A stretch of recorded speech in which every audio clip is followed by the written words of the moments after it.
gaining. Then again I'm losing. Sometimes I'm rising, yes, sir. Then again I'm falling. Sometimes I'm gaining. Then again I'm losing. Sometimes I'm rising, yes, sir. Then again I'm falling. Let Jesus work it out. Please, your Father, would work it out. Oh, let God work it out. Please, your Father, would work it out. Oh, let God work it out. Please, your Father, would work it out. Oh, let God work it out. Oh, work it out. You work it out for Mother Teresa.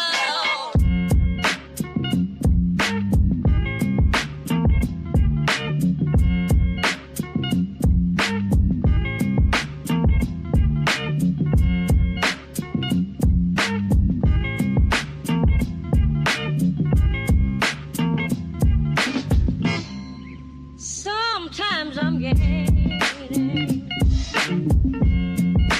Then again I'm losing.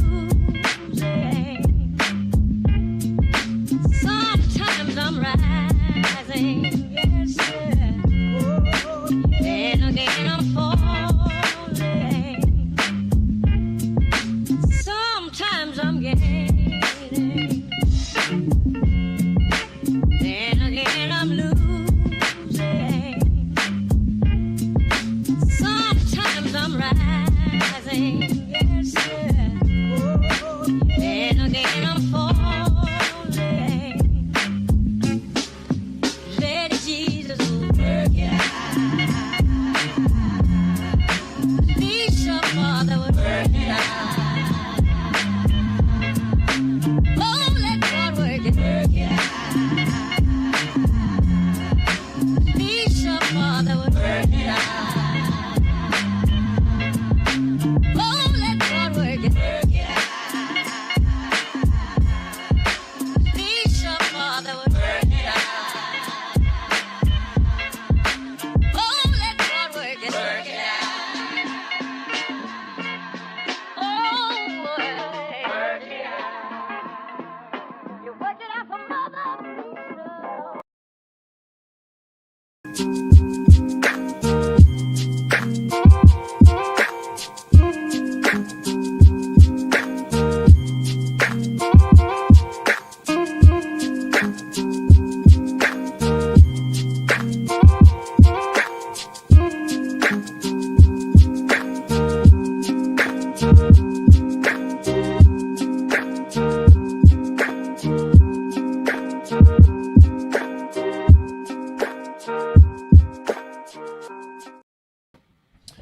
All right. Welcome back, ladies and gentlemen. This is Dr. David Patrick Carey with Church of the Eternal Logos, and we got a Logos news stream tonight. We got tons to get into. A little bit of a change of pace. We're not going to be focusing so much on the Iran war. That's kind of been the dominant topic of focus here recently, and really there's not a whole lot of new news going on with that. Technically, we're still in a ceasefire. Trump extended it. What was that? Earlier this week, actually, Tuesday night, we were expecting another ultimatum between the United States, Israel, and Iran. And what turned out to be is an extension of the ceasefire, which, thank God. I mean, we want this war to come to an end. The only major news was that Iran's, one of their cargo ships actually was struck right in the engine compartment by a ballistic weapon by the United States after being warned repeatedly to stop. As we talked about before, Trump has a blockade of the Strait of Hormuz. So we're not going to focus too much on the war tonight. Really what we're going to be getting into, and again, and some of these are not major news items. It's kind of what I feel to be some of the more interesting topics to discuss. One is the mass explosion of Orthodoxy in America, with new photos emerging that Conor McGregor, the Irish MMA fighter, former MMA champion of the UFC, posted images of himself, what appeared to be getting blessed by an Orthodox priest. Very interesting there. We'll be covering some of that, as well as the latest findings regarding Noah's Ark. On Mount Ararat in Turkey, some new discoveries have emerged as researchers have found potential evidence substantiating the narrative and claims of the book of Genesis regarding the ship that Noah actually sailed on. So is my video lagging?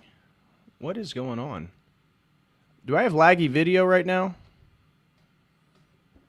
Check, check, check. Can you guys hear me all right?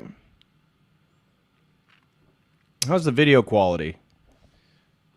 I just went... It's okay? Okay. Okay. All right, good. Last time that happened, my internet went out when I finished the stream. Okay. Okay. All right. Whew. Okay, everything's fine. So... latest discoveries regarding substantiating Noah's Ark, very cool and interesting. Within the last couple weeks as well, there's just been a major archaeological discovery in Egypt substantiating Moses. So we're going to be getting into that. Also, SPLC, the famous liberal organization that's supposed to be going out and fighting anti-Semitism, racism, bigotry, hate in all its forms, has just been indicted. 11 indictments coming from the DOJ by the Trump administration, highlighting documented evidence that they've funneled $3 million in donations. So essentially Democrat, left-wing people donating to the SPLC, only to find out that they were paying like the Grand Wizard of the Ku Klux Klan, the American Nazi Party. So even ties with Charlottesville years ago. So what's come out is something that Alex Jones has accurately been describing for at least a decade now, is that the SPLC and some of these stop the hate organizations actually fund the opposition. The false dialectic we always talk about. Well, that certainly is the case in regards to the U.S. as well. We're going to be getting into a video. Well, really, it's me. There was a video I wanted to make. There was a segment we did. I don't know if it was last Logos News stream or the one before it, highlighting a rabbi talking about Ukraine being potentially promised land for Jews. And I told you guys in that stream I'd love to do a video actually discussing what that history is. So I'm going to attempt today to actually go over the history of Jews in Ukraine, why it's interesting, why it's important. It connects with the Khazar theory potentially, but it also relates to the persecution of the Orthodox Church. So I have a little bit of a segment where we're going to be diving into that, with the intention and the goal that would be turned into its own clip into the future. So I told you guys I wanted to cover that topic, and so we're going to do that today. Also, more tragedy coming out of Israel. One of the top stories everyone's talking about is the IDF smashing a statue of Jesus Christ, our Lord and Savior. And here's the interesting thing about it. After it happened, these images began to spread all over the internet. Obviously, a PR disaster for Israel. Doesn't make the IDF look very good, especially in the eyes of Christians, of which it's funny to see the CBN network, kind of the largest evangelical Christian Zionist news site, news program, television program, trying to kind of shoo away this as some one isolated incident, not connected at all with the general behavior of Israel or their disposition towards Christians. I have a section where we're going to analyze that and see if that's actually the case and if this is a one-off. Now, funny enough, as soon as this started going viral, of this guy taking a sledgehammer for really no necessary reason, this is in Lebanon. This is in southern Lebanon. As we've talked about, they're trying to annex all territory south of the Litani River. That while in a village where Christians lived, after they've taken it over, they apparently, something that was very important for them to do was to remove Jesus Christ from a cross, and then an IDF soldier took a sledgehammer to the face of Jesus. Immediately afterwards, once this started going viral, Israeli accounts started to post AI-generated photos claiming that the IDF soldier it was a mistake. He's already repaired the statue and had put it back up, only for the internet to immediately highlight that this is an AI-generated photo, causing the IDF then to validate and authenticate the fact that an IDF soldier did that. And then to avoid all the PR blowback, they have reprimanded that soldier, but also, interestingly enough, the soldier that filmed it. Because what's as problematic as the smashing of Jesus Christ's head with a sledgehammer is that another soldier actually filmed it and the world was able to see what they're doing. I think most of us would surmise that if that soldier had not filmed the other IDF soldier smashing it, I highly doubt Israel would have found it problematic in the first place. So we're going to be hitting that along with a bunch of other general news topics. And another one that we're going to be focusing on, and we've been covering it a little bit in some of these streams, is the disappearance of these NASA scientists and engineers. Now, since we've last talked about it, another person has gone missing, and one of the more prominent UFO figures, excuse me, one of the more prominent UFO figures, David Wilcock, has apparently killed himself. And what's interestingly, now, I am not going to present this as if the government was worried about David Wilcock and his ufology becoming some sort of problem for the U.S. government and their disclosure. No. I don't know what it has to do with it, honestly. I've never been a fan necessarily of David Wilcock. Always thought he was a bit of a goof. But he did make claims that he was never suicidal. He's not suicidal. He would never kill himself. And we got told just yesterday that the day before he had suicided himself, apparently in his home, along with the previous day a co-author of one of his books. And I have a video today because apparently the day that David Wilcock killed himself, he also streamed about 4 hours previously. And while streaming, learned of the news that a co-author to some of his books had also mysteriously killed himself, which he thought was strange and didn't think he would have offed himself. So I got a little bit talking about all these disappearances and who these people are, and I don't even know what exactly to say about it or what to take from it. A lot of them work in different areas. One of the women we're going to be seeing, was it Amy Erickson? Amy Eskridge. She was working on anti-gravity technology, claims to have proven it successful, and the U.S. government denied it 4 times.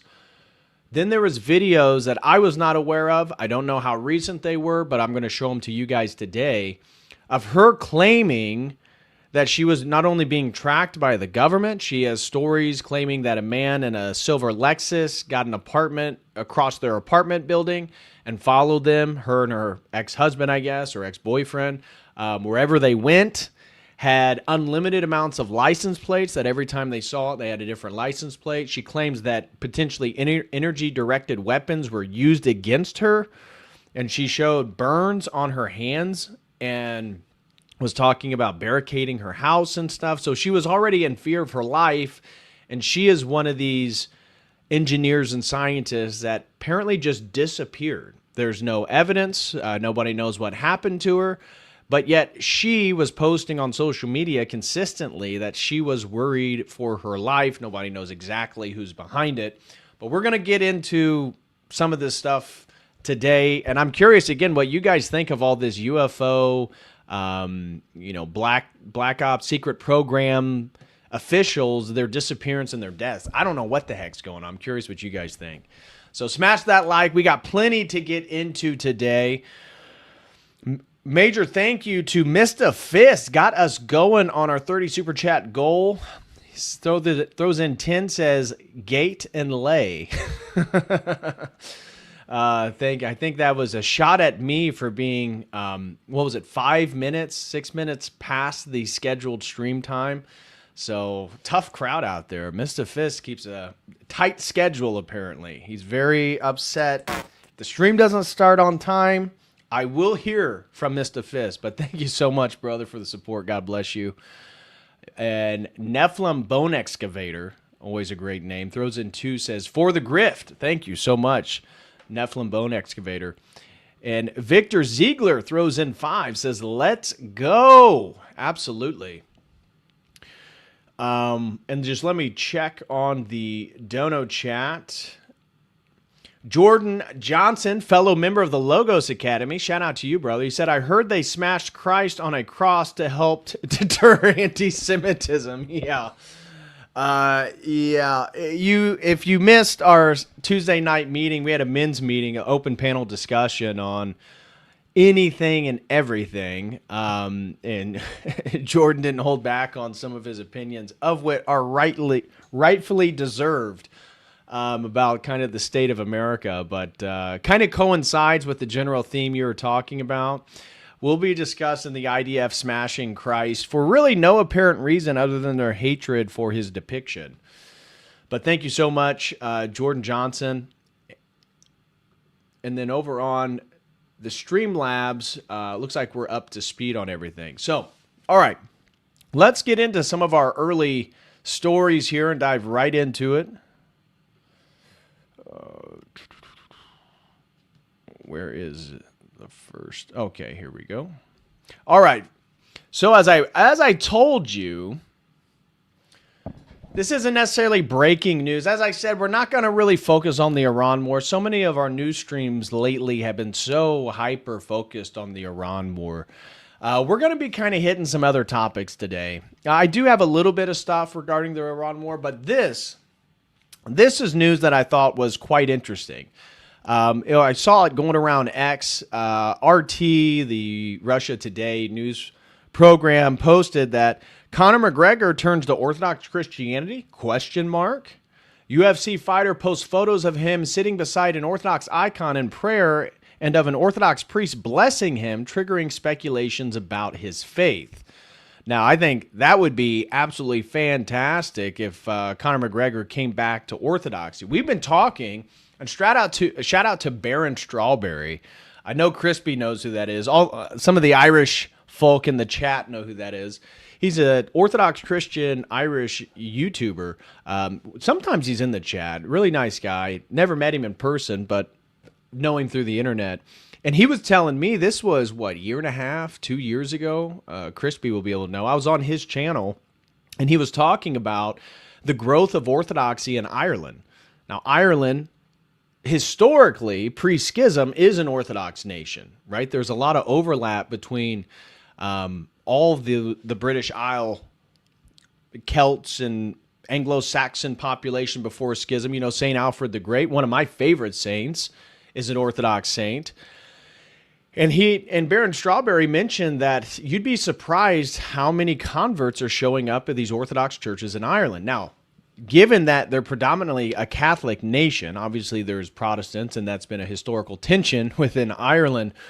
But with what's going on in the Catholic Church, for example, the Pope today, Pope Leo, had to condemn a priest out of Germany who vocally and publicly declared a blessing for same-sex marriages. Yes, that's in the Catholic Church. And in many ways, the immigration problem that Conor McGregor speaks out against for the mass importation of the third world into Ireland, he's not going to find an advocate in the Vatican. You know, that's been part of the criticism that the Pope has levied at Trump, one regarding the Iran war, which, again, that is a dumb thing, and we're in a difficult position due to the choices of the pro-Zionist Trump administration. But the mass immigration, the Vatican has been very much in favor of mass immigration and views it as some type of human right. It's a human right, basically, for someone for wherever they are in the world to come to first world nations. And if you don't accept them, or you prioritize the opportunities and potentials of your own family and your neighbors and the people that already reside in your nation over the importation of third worlders, somehow that's non-Christian in the eyes of Pope Leo and the Vatican. So we are obviously in opposition to his immigration policies. Maybe we could find some type of common footing in the criticism of the Iran war, but my whole point in saying that is Ireland in finding a defense against the onslaught of third worlders. Maybe Orthodoxy is the last vestige for them to sort of reclaim a true traditional Christian identity, because they're not finding a lot of allyship amongst the Catholic Church. And in fact, the Catholic NGOs, whether it be in Europe or America, are predominantly funding mass immigration right now. So I don't know what this will be or if it means anything at all, but I hope it may lead to a conversion, because think, again, if Conor McGregor were to become Orthodox and vocally talk about that, of course, he would influence tons of young men, which is only going to exacerbate the growth that we're seeing. And I got articles here that we're going to get into this immense growth that we're seeing all across the Western world. It's not just the United States. And that's the next thing that I have right here is Orthodox Christianity. This article that was posted estimates that 16 to 18,000 converts across America were received into the Orthodox Church this past Pascha. Now, the estimate is based on reports from approximately 225 parishes, nearly 10% of all Orthodox parishes in the United States, along with diocesan data and historical trends. So if you click on that article, it brings you to here, and this is an article from today stating that an estimated 16 to 18,000 people received into Holy Orthodoxy in the United States. The figures presented by Deacon Seraphim Rowland and Matthew Namee in a live stream discussion represent conversions that occurred between Lazarus Saturday and Holy Saturday. The estimate is based upon reports from approximately 225 parishes, nearly 10% of all Orthodox parishes in the United States, along with diocesan data and historical trends. By weighing this data by region and cross-referencing with sources including the OCA of the Midwest report of 1,100 converts across 69 parishes, the researchers arrived at their national estimate. At the same time, the Pascha receptions represent only a portion of total conversions for 2026. Many parishes also receive converts at other feast days throughout the year. The researchers estimate that Pascha receptions constitute roughly 2/3 of annual conversions, projecting total 2026 conversions will fall in the 20,000 to 30,000 range. Glory to God, guys. You may think those are small numbers in comparison to the overall U.S. population, but this is very promising. I mean, that's a real dent, especially with who we're getting. Those 20 to 30,000 people that are going to be brought into the church this year are not necessarily boomers. It's the young blood, which is what every other denomination is craving right now. The Protestants are literally dying out. I mean, entire denominations within Protestant Christianity are going to be gone when the boomers pass away. So we, as I've highlighted before, according to Pew Research data, Eastern Orthodoxy, Hinduism, Buddhism, and Islam, and Buddhism is not even that popular in the United States in regards to a full demographic, but Islam, Hinduism, and Eastern Orthodoxy in particular are the only religious traditions in the United States that had an average age, I think, below 40. Below 40. So we can already see what's going to shape America into the future. It's going to be Americans converting to Orthodoxy in opposition to the immigrant religions of Islam and Hinduism. And this is, again, just as I said with myself, that I view converting to Orthodoxy as a sort of reposition or a mending of your family tree through historical trends. You know, my family's mostly English, English-German, if you will. So I come out of this Protestant Enlightenment heritage. Those are my people. But people, Americans in particular, Westerners in particular, even more particular, more general, are realizing that our inheritance, our Protestant inheritance, is not sufficient to withstand any of the cultural elements we're facing right now. And Protestantism is not going to compete against Islam and Hinduism. And in fact, just as Father Seraphim Rose mentions in the Orthodoxy, the religion of the future, I'm seeing, especially with Vivek Ramaswamy, I didn't even bring it up today for the news. I should have, though. I guess I should have. I didn't even think about it. But Vivek Ramaswamy made this huge post on X going into about what makes America unique. He says, if you go to Germany, you can't become a German. You go to Sweden, you can't become a Swede. You go to China, you can't become a Chinese person. But no matter where you're at in the world, you can come to America and be equally American as anyone else who's been here their whole life. Now, only someone who's immigrated here that has no ethnic or historical connection to this nation can make a comment like that. But what's sad is how many evangelical Christians found this absolutely enthralling. And you could see like evangelical pastors supporting him in Ohio, all this different stuff. And Father Seraphim Rose makes a comment in Orthodoxy and the Religion of the Future that in the future, if evangelical Christianity, due to its charismatic nature, is going to fuse itself or come into some type of political alliance with Hinduism. And you look at all the Indians and the GOP and how this is becoming almost normative, whether it be in Texas or, pick your state. We got Kash Patel as the director of the FBI. Vivek Ramaswamy is trying to become governor of Ohio. And it just goes on. So anyways, sorry to diverge into all the Hinduism stuff. But my point is this is very promising for Orthodox Christianity in the United States. And it says historical context. To contextualize the figures, NAMI provided several historical comparisons. At the time of the sale of Alaska in 1867, after more than 70 years of missionary work, there were 12,000 Orthodox Christians in Alaska.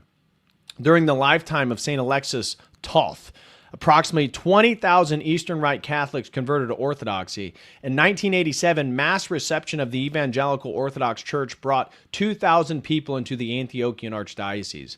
In the 2010s, American Orthodoxy received an estimated 4,000 to 5,000 converts annually. By contrast, the current Pascha estimates of 16 to 18,000 represent converts only, excluding infants, and covers just a few weeks rather than an entire year. I know for our church, we bring people in on Holy Saturday and leading into Christmas. So my priest, he will bring people in once they've been catechumens for a year. There's 2 opportunities throughout the liturgical calendar. So depending on what your church is. The influx creates significant pastoral challenges, as we've talked about. Using a conservative estimate, 1 priest per 200 active parishioners, the Pascha conversions alone would require 80 additional priests to maintain adequate pastoral care. Deacon Seraphim stressed the importance of proper catechesis and integration, that's for sure. We should rejoice in this, but then also we need to be really, really sober-minded about what are the implications of 16,000 new people coming into our church.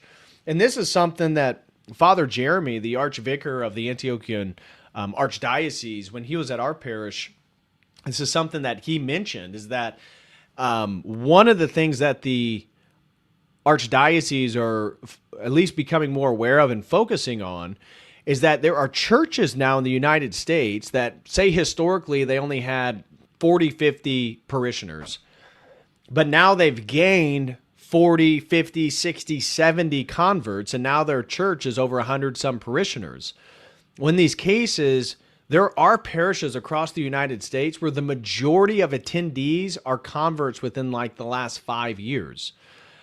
And although that should be celebrated, as Father Jeremy highlighted, it can be problematic if they're not properly catechized, because people bring in their old worldview, their old paradigm, their old presuppositions, and then sort of educating or revalidating that within the community. So we need to make sure that the catechumens and the converts actually are fully integrated into the Orthodox life. But this is not just the United States, right? I'm not going to read all these articles to you, but look here. 250 new illumined in England, continued fruit of archdiocese. So this is from this year, April of this year. We see growth of Orthodoxy in England. Here, Orthodox Church sees growth across Western Europe with new parishes, all of Western Europe. I told you that I know Germany is seeing growth, and that ROCOR is now beginning to offer liturgical services in German for the first time in Germany. That was a goal of ROCOR. And here, 1,100 plus catechumens in one diocese of one jurisdiction. Orthodoxy's explosion in America. So this is a real phenomenon that we should be very, very happy about. And just wanted to share that. I bring a lot of negative news, so I thought it'd be worthwhile to bring something somewhat positive to you guys. So we got that going. Then I got some good videos. You know, Father Josiah Trenham was just on Tucker last week, and it was huge. Remember when Tucker did his memorial of Charlie Kirk, there was only one representative of Christianity, of any faith, denomination, or flavor of Christianity. Only one person did Tucker have on to talk about Charlie Kirk, and that was Father Josiah Trenham. Now, I think that is significant because, one, he is one of the best spokespersons and representative because of how articulated he is. You know, it's easy to understand him, his knowledge of the faith. And then recently, he was just on Tucker last week where he called out Zionism. And I've seen such positive response on social media comments, people who are not Orthodox or even know who Father Josiah is. But just to hear him speak so emphatically and clearly about who we think we are, or who we know that we are as Orthodox Christians, being the true Israel, the spiritual Israel, the second covenant continued, versus Christian Zionism. And so this was a video people were sharing that he just posted today, which is on why we don't follow the Old Testament. We don't follow the Old Testament at all. The Old Testament is our root. The Old Testament is a preparation for the New Testament, but Christians read the Old Testament through the New Testament because everything in the Old Testament was about Jesus Christ. So for a Christian, we understand the Old Testament to be for an earlier, what St. Paul would call a childish age, an age in which the human being had not yet been redeemed. God had not yet become man. Sin had not yet been atoned for. And the Holy Spirit had not been given to believers until the day of Pentecost. Once that happens, a much higher way of life, the Christian way of life, is established as normative. So it would make no sense at all for us to follow the Old Testament.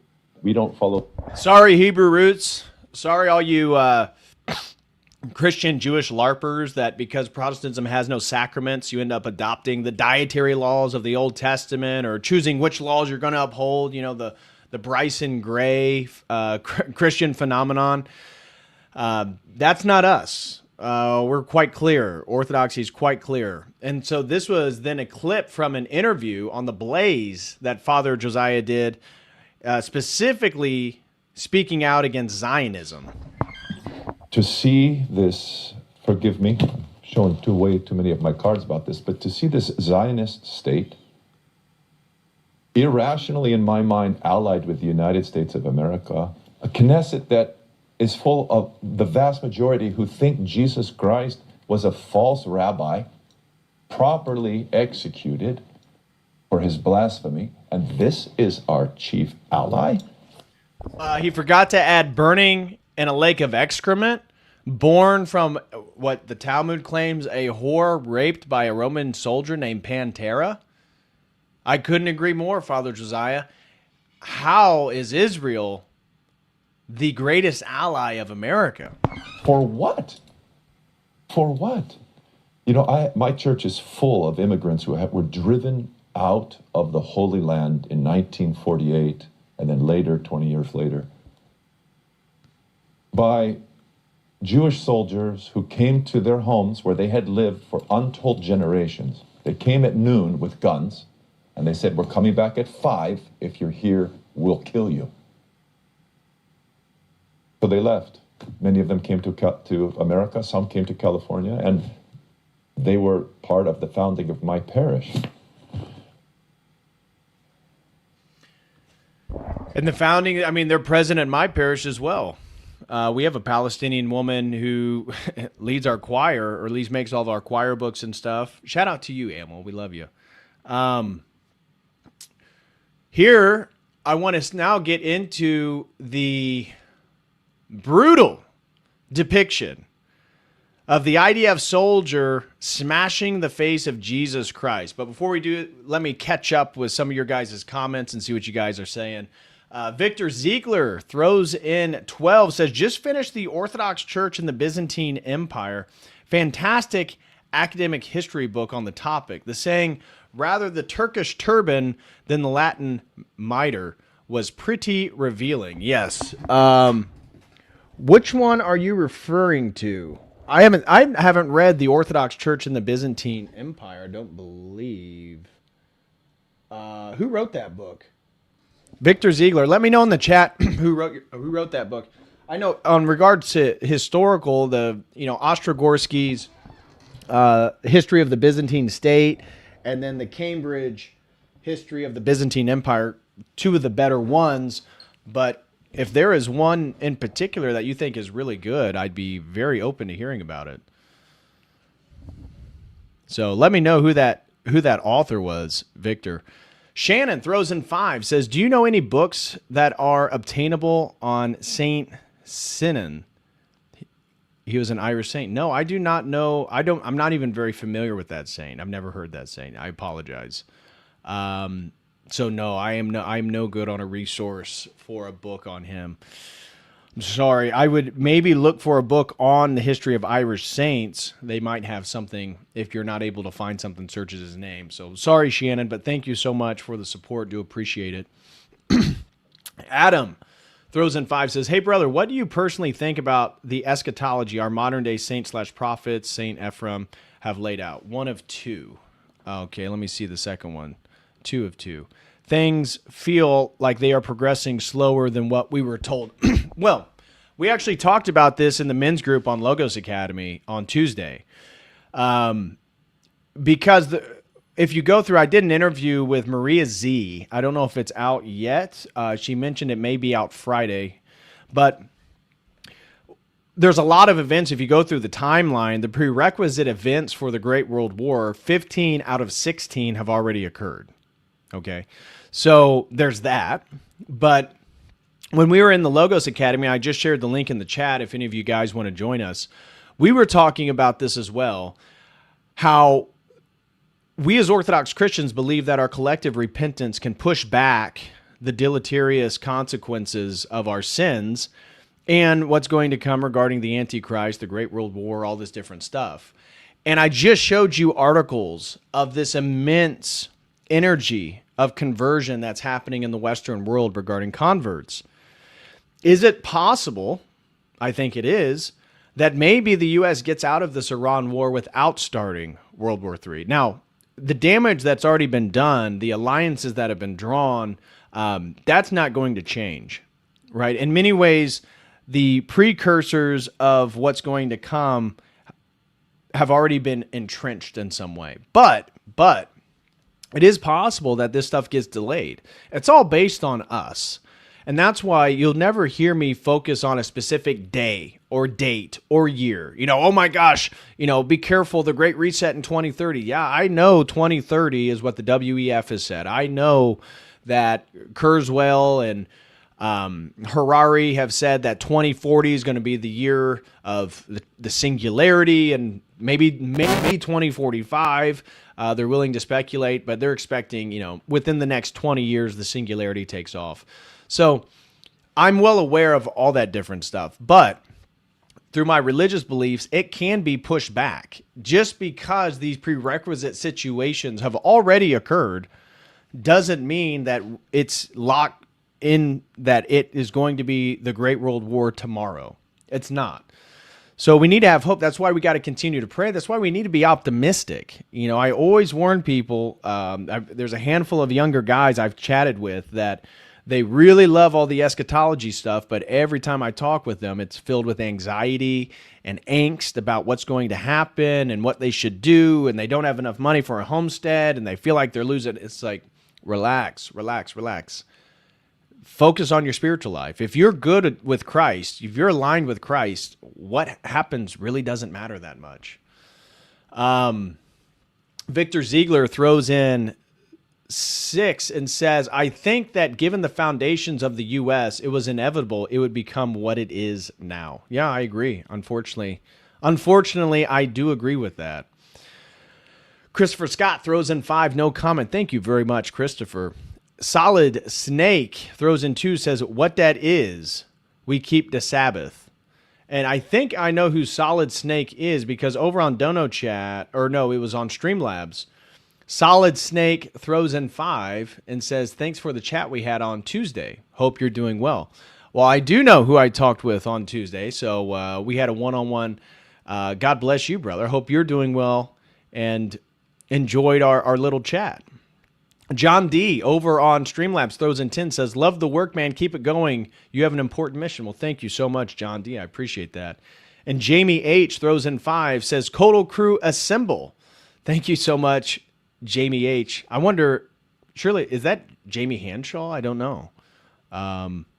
Maybe it's Jamie Hanshaw. Love Jamie and Jay. All right. And Mr. Fish throws in 10, says, Bryson Gray crying over Teflon right now. Yes, his Teflon. That's a good one, Mr. Fish. That one made me chuckle. Victor Ziegler throws in 6, says, Father Josiah is a man who worked 50 years to shine in his prime. True pillar of orthodoxy and a prime example to look up to. Yeah, absolutely. Absolutely. No, I think he is the man of the hour right now, because what we need people to flock to is orthodoxy. And I think a priest, just the aesthetics of the priest and a cassock, is really important for a lot of converts, where it's not some ideology. We just had a young guy, a couple of them come to the church, my church, this past weekend, welcomed them, started to chat with them. And, one of them said that I've been interested in orthodoxy for like 2 years, but I've never gone to a church. He was kind of debating people based on what orthodoxy teaches and wasn't even orthodox yet. Really good guy. I'm not denouncing them or anything, but my only point is I think it's a phenomenon because of the apologetics of orthodoxy are so powerful for people that, for me included and many of you guys, it's the intellectual apologetic end that brings you into orthodoxy. So, yeah, I think Father Josiah, kissing the hand, reverence, obedience to the church, I think he's a great example and a great person to be doing kind of public apologetics, not necessarily debate. We got our debaters. We have great debaters. We don't need help. We don't need necessarily help in the debate sphere, but just the public PR, public cleric, do we have anyone that's as big as Bishop Barron? I'm not a big fan of Bishop Barron. I would say Father Josiah is probably our best shot. Welcome. The Iron Sloth just became a Kotal Crew member. Welcome to the crew. Victor Ziegler throws another 2, says it's an Oxford History Series book. Oh, okay. I have to check that out. And Adam throws in another 10, says, thanks for the answer, brother. I had those exact thoughts as you were talking about the influx of converts. I always appreciate hearing from a smarter person than myself. God bless. Well, thank you, brother. Sounds like we're an equal intelligence if we're thinking the same thing, right? Great minds think alike. All right, let's get back. Okay, I want to now dive into the smashing of Jesus. So This was big news that happened this past week. And as I said, Israel's already having a PR nightmare. We just covered last week a CNN broadcast that highlighted that men under the age of 50 in the United States have a negative 47-point approval rate of Israel, the smallest approval rate in history. So I think in 2022, disapproval of Israel was like -3. So if 0 is baseline, that's what it's been. -3, okay, it's increasing a little bit. Now we're at -47. The average American male under the age of 50 is not in any way supportive of Israel. It's very much split generationally at this point. And so this is true. This is even more true in Europe, where it's not a generational thing. Just the average European doesn't have a very fond opinion of Israel. Well, while they're slaughtering people in Lebanon, taking land that isn't theirs, Ben Smotrich declaring the Greater Israel Project, that somehow the land in Lebanon and Syria has been promised to them thousands of years ago, a photo emerged of an IDF soldier taking a sledgehammer to the face of Jesus Christ after they tore him down from the cross. Now, this was initially denied. They said it was fake. This is an instance of the Telegram confirming that it was true. Here is the then PR response. You see Israel Vive, all these pro-Israeli accounts on X started posting this photo. See, breaking news, the IDF reinstalled a statue of Jesus in the place where an Israeli soldier had destroyed it. This is the difference between us and our enemies. Israel purges from its ranks what is wrong, while the Palestinians pay those who kill. The only problem is, it's not real. So the internet immediately began investigating and finding out this is AI. So you can go through here. All these people are like, oh, okay. So Israel and all these pro-Israeli accounts then created an AI photo insinuating that they restored it perfectly back to the way it was, even though we know there was a sledgehammer to the face of Christ. And this, where is it? Right here. And this is another account that highlighted that this was a viral video, IDF soldier smashing Jesus statue. And then when they try to restore it, the only problem is the face he smashed is magically untouched. The photos have the same exact angle and lighting. Tree leaves mysteriously disappeared, and wrong rank markings for a combat zone. You would think that at least if they're going to make an AI-generated photo, they'd get some of this stuff right. But they didn't. And so here is Times of Israel eventually admitting the IDF confirmed that the photo was real. Oh, why is this all locked up? What the heck? There we go. IDF confirms photo of soldier smashing Jesus statue in Lebanon is genuine and vows action. Military says it views incident with great severity, vows it will be handled through the chain of command, and that IDF will help restore statue image has circulated widely online. Of course, they didn't help restore it. As I'll get to in just a moment, Italians reinstored it. So the statement issued shortly after midnight on Sunday, Monday came...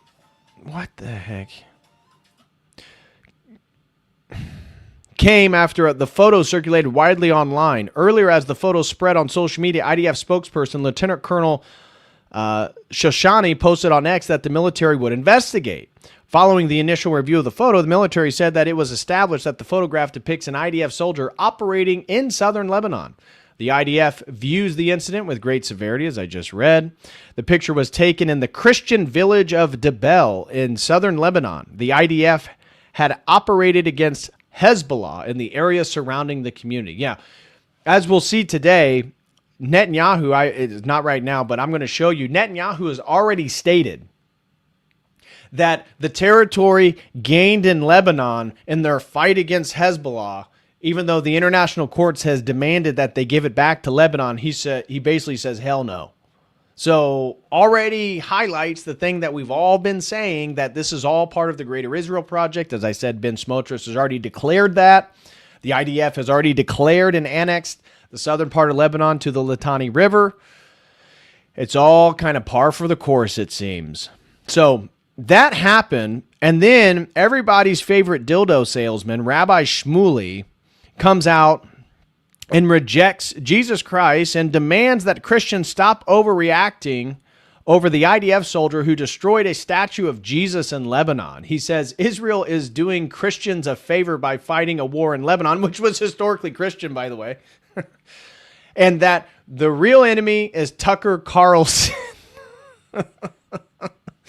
The IDF risk its life to protect Christians all the time. Yeah, they do. Is that why they shut down the Church of the Holy Sepulchre during Holy Lent? During Holy Lent? I don't think so. So here's your guys' favorite sex toy salesman. I'm a Jew who loves Jesus, just not the divine Jesus. I love Jesus, who is my Jewish brother, who never knew what Christianity was. He was a Pharisee, and he kept the Shabbat, etc., etc.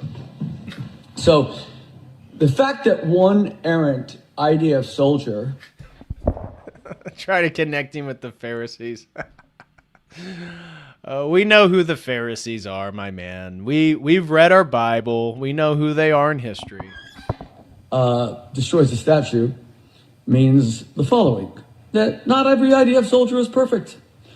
And he's going to be punished. And the Israeli military announced that instantly. Now compare that to what people like Tucker Carlson trying to get you to believe. Tucker's now saying that Islam reveres Jesus as a prophet, and Tucker is trying to now Islamify Jesus, who was a Jew.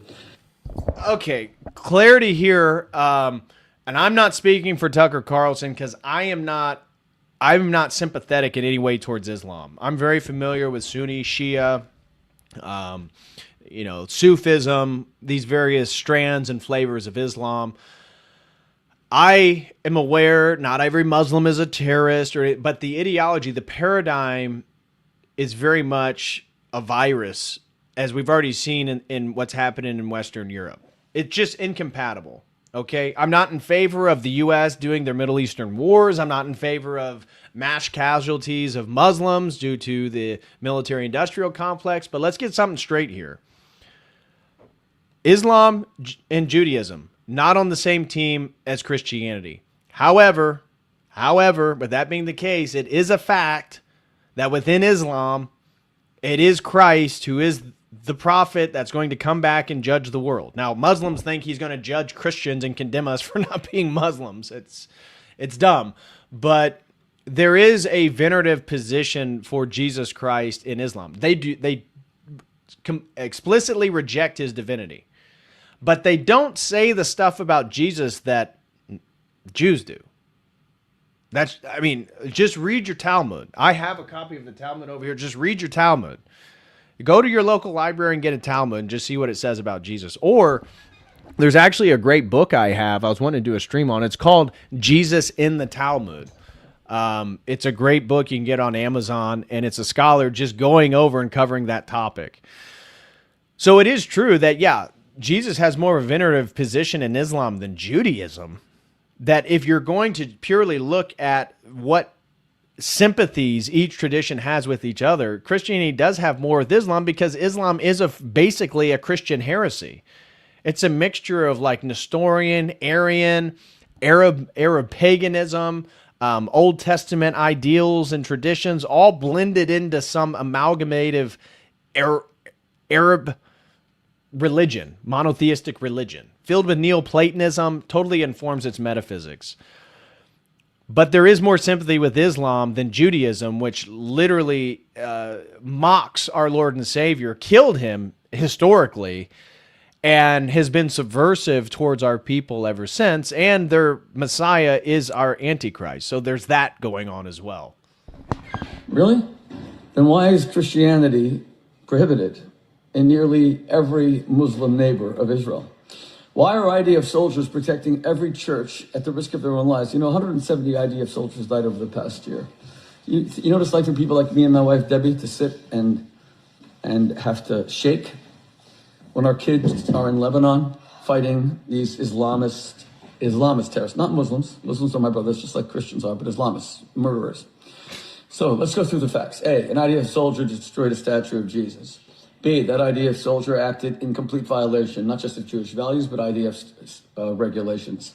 Number 3, that soldier is going to be severely punished and probably in prison. Number 4, Israel loves our Christian brothers and sisters. Number 5, the IDF risks his life to protect Christians all the time. Number 6, here's 6, okay? Tucker Carlson is now trying to Islamify Jesus, who was a Jew. My Christian brothers and sisters, this message is for you. We could not show more love and appreciation to all of our Christian brothers, especially the evangelicals who stand with us. God bless you all. Oh, especially the Zionists who worship us. We stand with you guys. That's wonderful. That's really, really good. Now, here is just a little bit of a taste of what is actually going on and what the actual sentiments are. You can see it says, an Israeli soldier was captured smashing the statue of Jesus in Christian southern town, Lebanese town of Debel. The Israeli army and officials were quick to condemn the soldier's actions. The image sparked massive outrage online. This is the account that first defended it. And then here, for those listening or not watching the video, this is Jews walking by Christians in Jerusalem, spitting on them. This is a Jew desecrating a Christian cemetery. And then this is a Catholic monk, an abbot, actually, in Jerusalem being condemned by Jews, saying because of the way he looks, he has no place to be there. He has no right to be there. So that's just a little bit of a flavor. Now, who actually came and fixed the statue? The Italian forces of the UNIFIL replaced the crucifix in Debel, Lebanon, which was destroyed by an Israeli soldier using a sledgehammer. So Israel claims that they're going to fix it. Of course, they didn't, and the Italians came and actually did fix it. And here, I guess, again, we're told if you watch CBN, the Christian Broadcasting Network, the evangelical Zionist news platform, they tell you that this is actually just a total one-off incident, that Israel actually loves Christians, they protect Christians, they don't condemn Christianity or subvert it in any way. And it's just so funny that I keep finding these videos. Here's one of Israeli troops mock Christian rights inside of a church, which is clearly an Orthodox church because you can tell by the iconostasis right there. So I would assume this is probably in Gaza or the West Bank. They're inside of an Orthodox church, mocking, making fun of Christians, thinking it's funny, pretending to give blessings, that type of thing. Here is another video, more recent. I couldn't confirm whether this was in Lebanon or this was in the West Bank or Gaza, but it was a more recent video. Israeli soldiers turned a Christian church into a bathroom and smashed the head off the Jesus statue inside. Don't buy Israelis' isolated incident line because it's not. They show their hatred of Jesus from time to time. So, funny how one guy smashed it with a sledgehammer, another one goes into a church and beheads a statue of Christ. Condiments, whatever you like. But I think village of Sarada, and I want to show you how badly this church has been absolutely desecrated by the Israeli forces. You can see here that there's a bunch of graffiti on the wall, but I think actually that's probably the least offensive thing that we have seen in this church. You can see that the pews have been put together seemingly for soldiers to sleep there. There's also trash across the floor. There's toilet paper, water bottles, condiments, whatever you like. But I think one of the most offensive things that we have found in this church is the desecration of religious figurines. So this would have been Jesus. His head is cut off there. Residents tell me that that looks intentional, not part of an explosion or any fighting that may have taken place in this village. village of Sarada, and I want to show. So yeah, it's definitely just a one-off incident. You know, all the Jews spitting on people and stuff like that. It has nothing whatsoever to do with it. And this was a comment that Tucker made regarding the whole situation the other night. Would an Israeli soldier want to smash the face of Jesus? This is a country, we're often told, that is a safe haven for Christians in the region. Well, before any of those questions could be answered, the Israeli media jumped in. This does not look good at all for the Israelis, and it's going to be circulating online in the U.S. as well. We know who will take advantage of this. Definitely Hezbollah-affiliated accounts, and this is, again, another incident that is going to make a lot of bad portraying of the IDF. The problem with an IDF soldier smashing the face of Jesus is not that he smashed the face of Jesus. The problem is that he got caught on camera. And in fact, it turns out, not only did the guy who did it get punished, but so did the guy who filmed it, because exposing what the IDF does to the rest of the world is the real crime. What you don't hear is any examination of why it happened in the first place. What does it reflect of the attitudes of the Israeli military and of Israel itself toward Christianity? That's never addressed. So right. It's so right. We just have to, again, that's why the Judeo-Christian line is so problematic, in my opinion, is because it totally obfuscates the true theological divergence between Christianity and Judaism. And because people just parrot this Judeo-Christian, they think that somehow they're totally compatible, when at really a fundamental level, based on doctrine and theology and paradigm, they're in opposition to each other. So welcome everybody who's recently been able to join us. God bless you all. Let me just catch up with some of the comments here.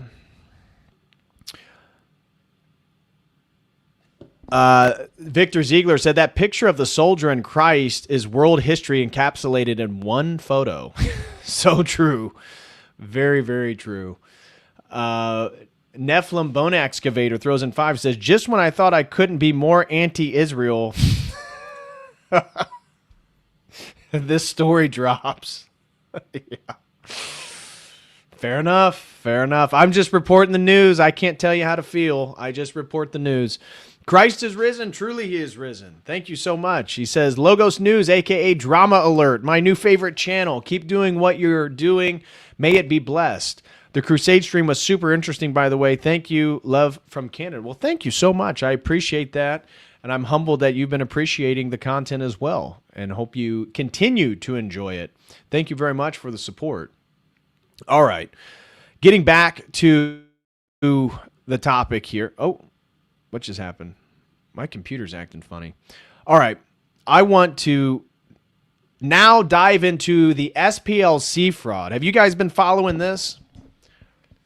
Have you guys been following the SPLC fraud? You know, the famous left-wing organization that, you know, gets the right-wing extremists into litigious battles in court. It's basically the Southern Poverty Law Center. Well, turns out they've been funding the enemy, very much like the video I showed you last week of the Tucker Carlson leaked video of Netanyahu admitting to other Israelis, believing he makes the comment in the video that this won't get leaked, and then highlights that he was sending $35 million of American taxpayer money through Qatar to Hamas. Video evidence of Netanyahu admitting to funding Hamas at the rate of $35 million a month with U.S. taxpayer money. So that was revealed. I talked about that last week.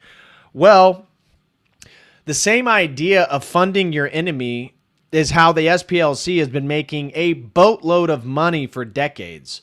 Now, what is being revealed in this lawsuit honestly isn't new news. Alex Jones had been talking about this for decades, about the SPLC hiring paid actors to do demonstrations of hate or violence or bigotry or racism, anti-Semitism, and then they can, you know, attack those events or whatever happens. But then, strangely enough, it seems like things don't actually end up happening to the people who commit the crimes, but other people who aren't funded and paid for. Well, the Trump administration, the DOJ, just levied 11 indictments against the SPLC, the Poverty Law Center, with wire fraud, false statements, and conspiracy to commit money laundering.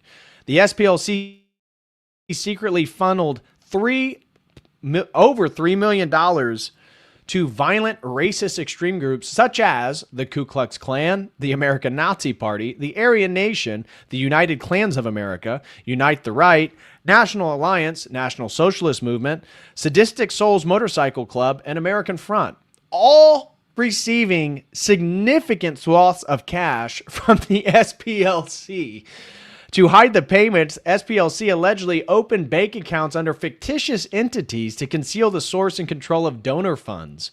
Per the indictment, an SPLC field source was a member of the leadership chat group that planned the 2017 Unite the Right rally in Charlottesville, made racist postings under SPLC supervision, and helped coordinate transportation to the event.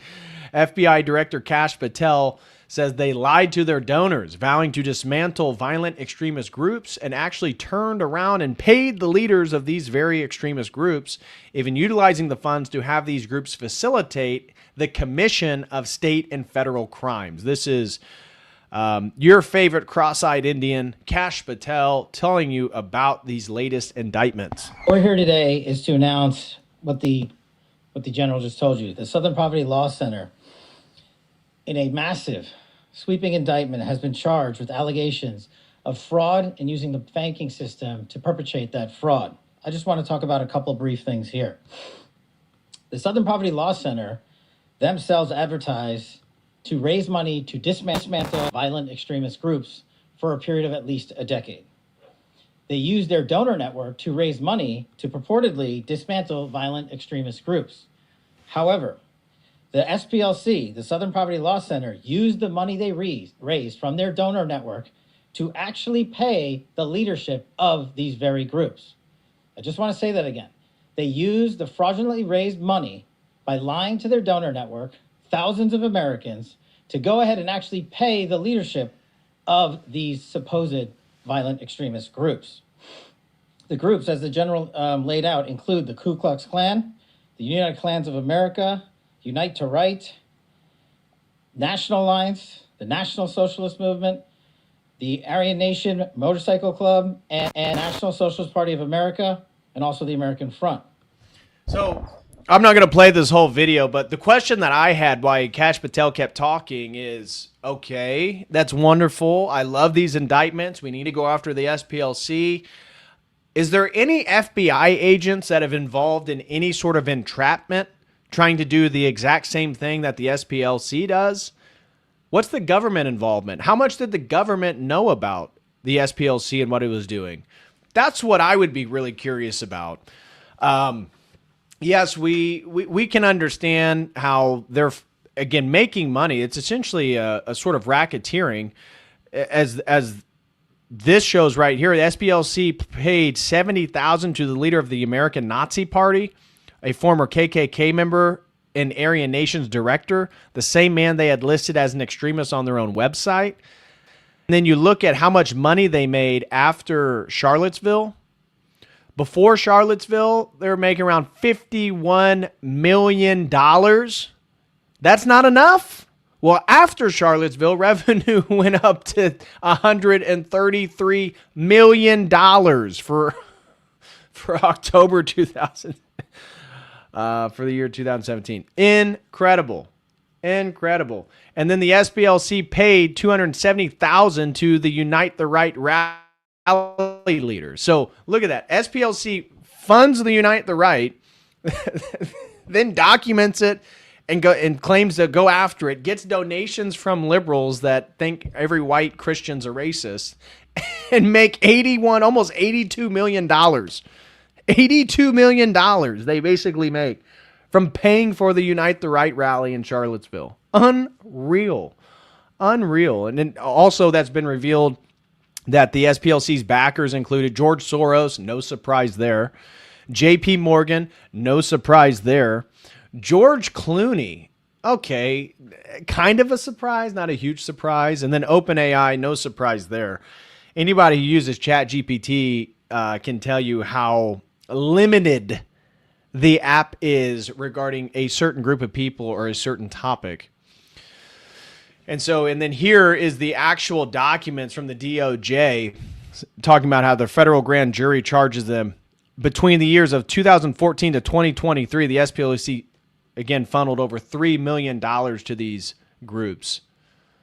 Donors gave money believing they were supporting the fight against violent extremism, said acting U.S. Attorney Kevin Davidson. As alleged, the SPLC instead diverted a portion of those funds to benefit individuals and groups they claim to oppose. That kind of deception undermines public trust and social cohesion. So, and then there's, New York Post has an article about it. We're not going to read the whole thing. You guys get it. You get it. Some of the interesting things that were inside is that I've seen some leftists talking about some chatter on social media and elsewhere saying, oh, this is a commonly used tactic amongst the government for years to infiltrate organizations, added the lawyer for the conservative group. That's one thing. If it's the government, the government can prosecute people. So it's okay if the government does it to you and entraps you because they can prosecute you, but it's really bad for the SPLC to do it because why exactly? It seems like they're doing the exact same thing. It's unimaginable to us that civil rights group would gin up fake bigotry in order to solicit donations from concerned Americans, he said. Is it really, though? It's pretty much the meme, isn't it? You know the meme where it's like somebody's poking another person with a stick trying to get him to do something? Whether it be the government or the SPLC, it's the same thing. All right. So, have you guys seen the latest news regarding Noah's Ark and some of the latest archaeological discoveries concerning verification regarding the narrative in Genesis? Here's an article from the New York Post 2 days ago, April 21st, highlighting Noah's Ark mystery deepens as researcher blows lid on strange rock formations in Turkey. A researcher's bombshell new findings about a strange rock formation in Turkey could prove that Noah's Ark was real, according to reports. Andrew Jones, a researcher with Noah Ark Scans, told GB News that exciting new findings about the rock formation first discovered in 1959 on Turkey's Mount Ararat could prove the boat from the book of Genesis once existed. Now, anybody who knows Armenians or Turks will tell you that Mount Ararat is where Noah landed. Okay, so there's already a sort of historical tradition there. Ground-penetrating radar scans and soil samples from the tunnel site, which reportedly matched the 515-foot dimensions of Noah's Ark, uncovered a series of corridors below the earth, the outlet reported. Tunnels were discovered running down the middle of the boat and alongside the edge of the possible ship, leading to a central cavity Jones called the atrium. Quote, God told Noah to bring the animals in, and so the animals would have stayed there, plus Noah and his family. What's interesting is that these voids are lining up below the ground, and they're not just random, Jones told the outlet. These tunnels are also following a pattern. GPR is just a way to look below the soil using radar. There's also been studies done with IRT, which is another geophysical technique, and they're showing a ship-shaped hole still preserved deep in the soil, the researcher said. Scientists also uncovered additional evidence from soil samples that could prove that humans constructed the rock formation. Quote, in 2014, we took 88 random soil samples inside and outside the ship shape, Jones recalled. And they showed that the soil inside the ship shape had 3 times more organic matter than right outside, per 38% more potassium. What that shows is that the soil is unique, and the grass in the fall, it has a yellower color just inside. It's exactly the link given to the Bible. It's 300 Egyptian cubits. For us, these are all positive lines that we're pursuing, and it's showing that there's more to be found, he said. Fossil remains found deposited around the boat-shaped site, which sits roughly 6,500 feet above sea level, could also show evidence of the Great Flood, Jones argued. Ancient coral and seashells uncovered by researchers prove that at one time this area was underwater. The phenomenon, however, could be tectonic plates. Yeah. Right. This is where I'm not a huge Graham Hancock or Randall Carlson fan, but one of the things I do align them on is the physical evidence for a mass global flood. The Randall Carlson has been great at some of that evidence, even across North America, demonstrating where the flood waters actually arrive. So that is some pretty interesting evidence. And here is a video actually talking about that. It was recently on Fox News. American researchers working in the high mountains of Turkey have uncovered what appear to be hidden tunnels similar to the descriptions of the biblical account of Noah's Ark. Our next guest says his newly found evidence can prove that Noah's Ark did in fact exist, turning this biblical mystery into a reality. Joining us now from Turkey is one of those researchers from Noah's Ark Scans, Andrew Jones. Andrew, thank you so much for joining us and for all the good work that you're doing. This is fascinating. Tell us about your findings that could prove the real-life existence of Noah's Ark. Thank you for having me on. Yes, greetings from the mountains of Ararat, where the Bible says the ark landed. I'm about 1 mile from the Iranian border, and in this remote area, this boat formation was discovered in 1959. But our new research has shown that there are tunnels about 4 meters down and about 2 meters high, going down the center of the boat and on the inside edge of the hull shape. And so we really believe that this layout showing tunnels and also possible support beams and walls would suggest that it's a man-made object and not just a natural formation. Yeah, many geologists disagree with that. They say, look, this is just a natural formation. But gosh, Andrew, when I look at that, it doesn't look very natural to me. What's your response to those geologists? Yeah, so first of all, you have to explain how did an earthen formation get into the shape of a ship, and it is exactly 300 cubits long, which is the length given in the book of Genesis in the Bible. And so we have the exact length, we have the ship shape, and we're in the right location. And now we're also seeing that the soil inside is different from right outside the formation. So we have 3 times more organic matter found inside versus right outside. So it's a distinct object and not just part of the mountainside. Can you take your work underground and explore some of these tunnels to get a definitive answer? That is the next goal. And we're really hoping that the Turkish universities will be able to do that. And so that's the plan, and that's what we've suggested. And we're even wanting to help with designing a robot that can go down into these tunnels and film and take samples. I understand that your organization is called Noah's Ark Scans, which probably answers my next question for me. But in your heart of hearts, based upon all the time and all the effort that you have put into this, do you truly believe that you have found Noah's Ark? Yes, I do believe that this is the real decayed, buried remains of Noah's Ark, the famous ship. And we're doing our best to convince the skeptics and show the world this site. It's rather amazing with everything going on. We got World War, energy crisis. We got UFO alien disclosure coming out from the Trump administration. Epstein, satanic pedophile elites running the world. And all of this, we're also getting validation. The Shroud of Turin is real. It should be the Shroud of Constantinople. It's where they stole it from. But now we're getting evidence about the historicity and legitimacy of the recovery of the decrepit Ark of Noah. I mean, just fascinating stuff. And then, on top of all of that, new study came out today. Biblical discovery in Egypt as statue linked to story of Moses is pulled from the Nile. What? Here's the article. This is a Daily Mail article. It says, biblical discovery in Egypt as statue linked to story of Moses is found near Red Sea. Archaeologists have uncovered part of the ancient statue of a pharaoh in Egypt who, according to many scholars, is the king mentioned in the biblical story of Moses. The fragment is thought to depict Ramses II, one of the ancient Egypt's most powerful rulers, and a figure many historians associate with a pharaoh described in the book of Exodus. According to the Bible, Moses confronted the pharaoh who refused to free the Israelites from slavery, setting off events described in the Exodus narrative. Part of the large statue, including its legs and base, was discovered at Tel Faroun in Egypt's eastern Nile Delta.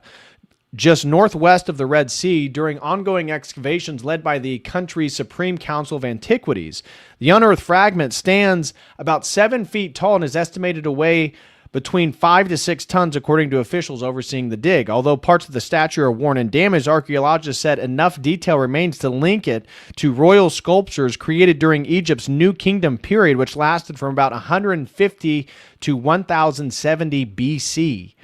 Early analysis suggests the statue may not have originally been carved for the site where it was discovered. Research believe that it could have been transported from P. Ramses, the Grand Royal City established by Ramses II in the Nile Delta. So you can, again, see some of the statuary here that was uncovered. From experts suspect that the statue was later removed, known in antiquity as Emet, where it may have been reused inside a temple complex. While the Bible does not explicitly name the pharaoh, the geographical link combined with this long dominant reign and the timing of the 19th dynasty makes him a popular historical candidate, often reinforced by popular media. While the Bible does not explicitly name the pharaoh, this geological link combined with his long dominant reign from the time... Basically, that's the same paragraph twice. Come on, Daily Mail. Edit your articles, people. Archaeologists said further study to show carving techniques and remaining surfaces details could help pinpoint the statue's exact origin and better understand how it was relocated to the Nile Delta. So, some scholars believe this geographical overlap strengthens the connection between Ramses II and the biblical narrative of Moses leading the Israelites out of Egypt. So, interesting little discovery there as well. All right, next story. Now I want to get into with you guys the disappearing of all these scientists and engineers. What the hell is going on? What is going on with all these people? Again, I chalked it up as it's strange, kind of a coincidence. Now it's starting to look like something more. So before we dive in, let me catch up with everyone in the chat here.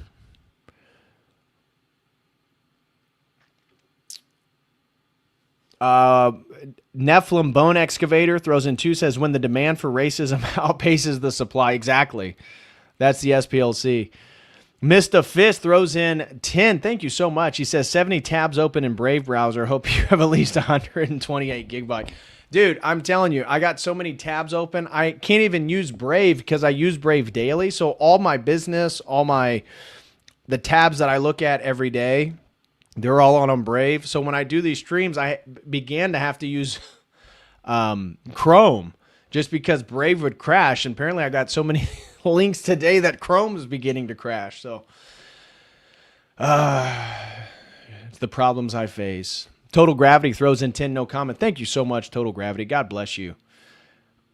And over on Dono Chat, Jay throws in a generous $40. Says, thanks, brother. Thank you, Jay. Whoever you are out there, thank you very much for that. I really appreciate that generous support.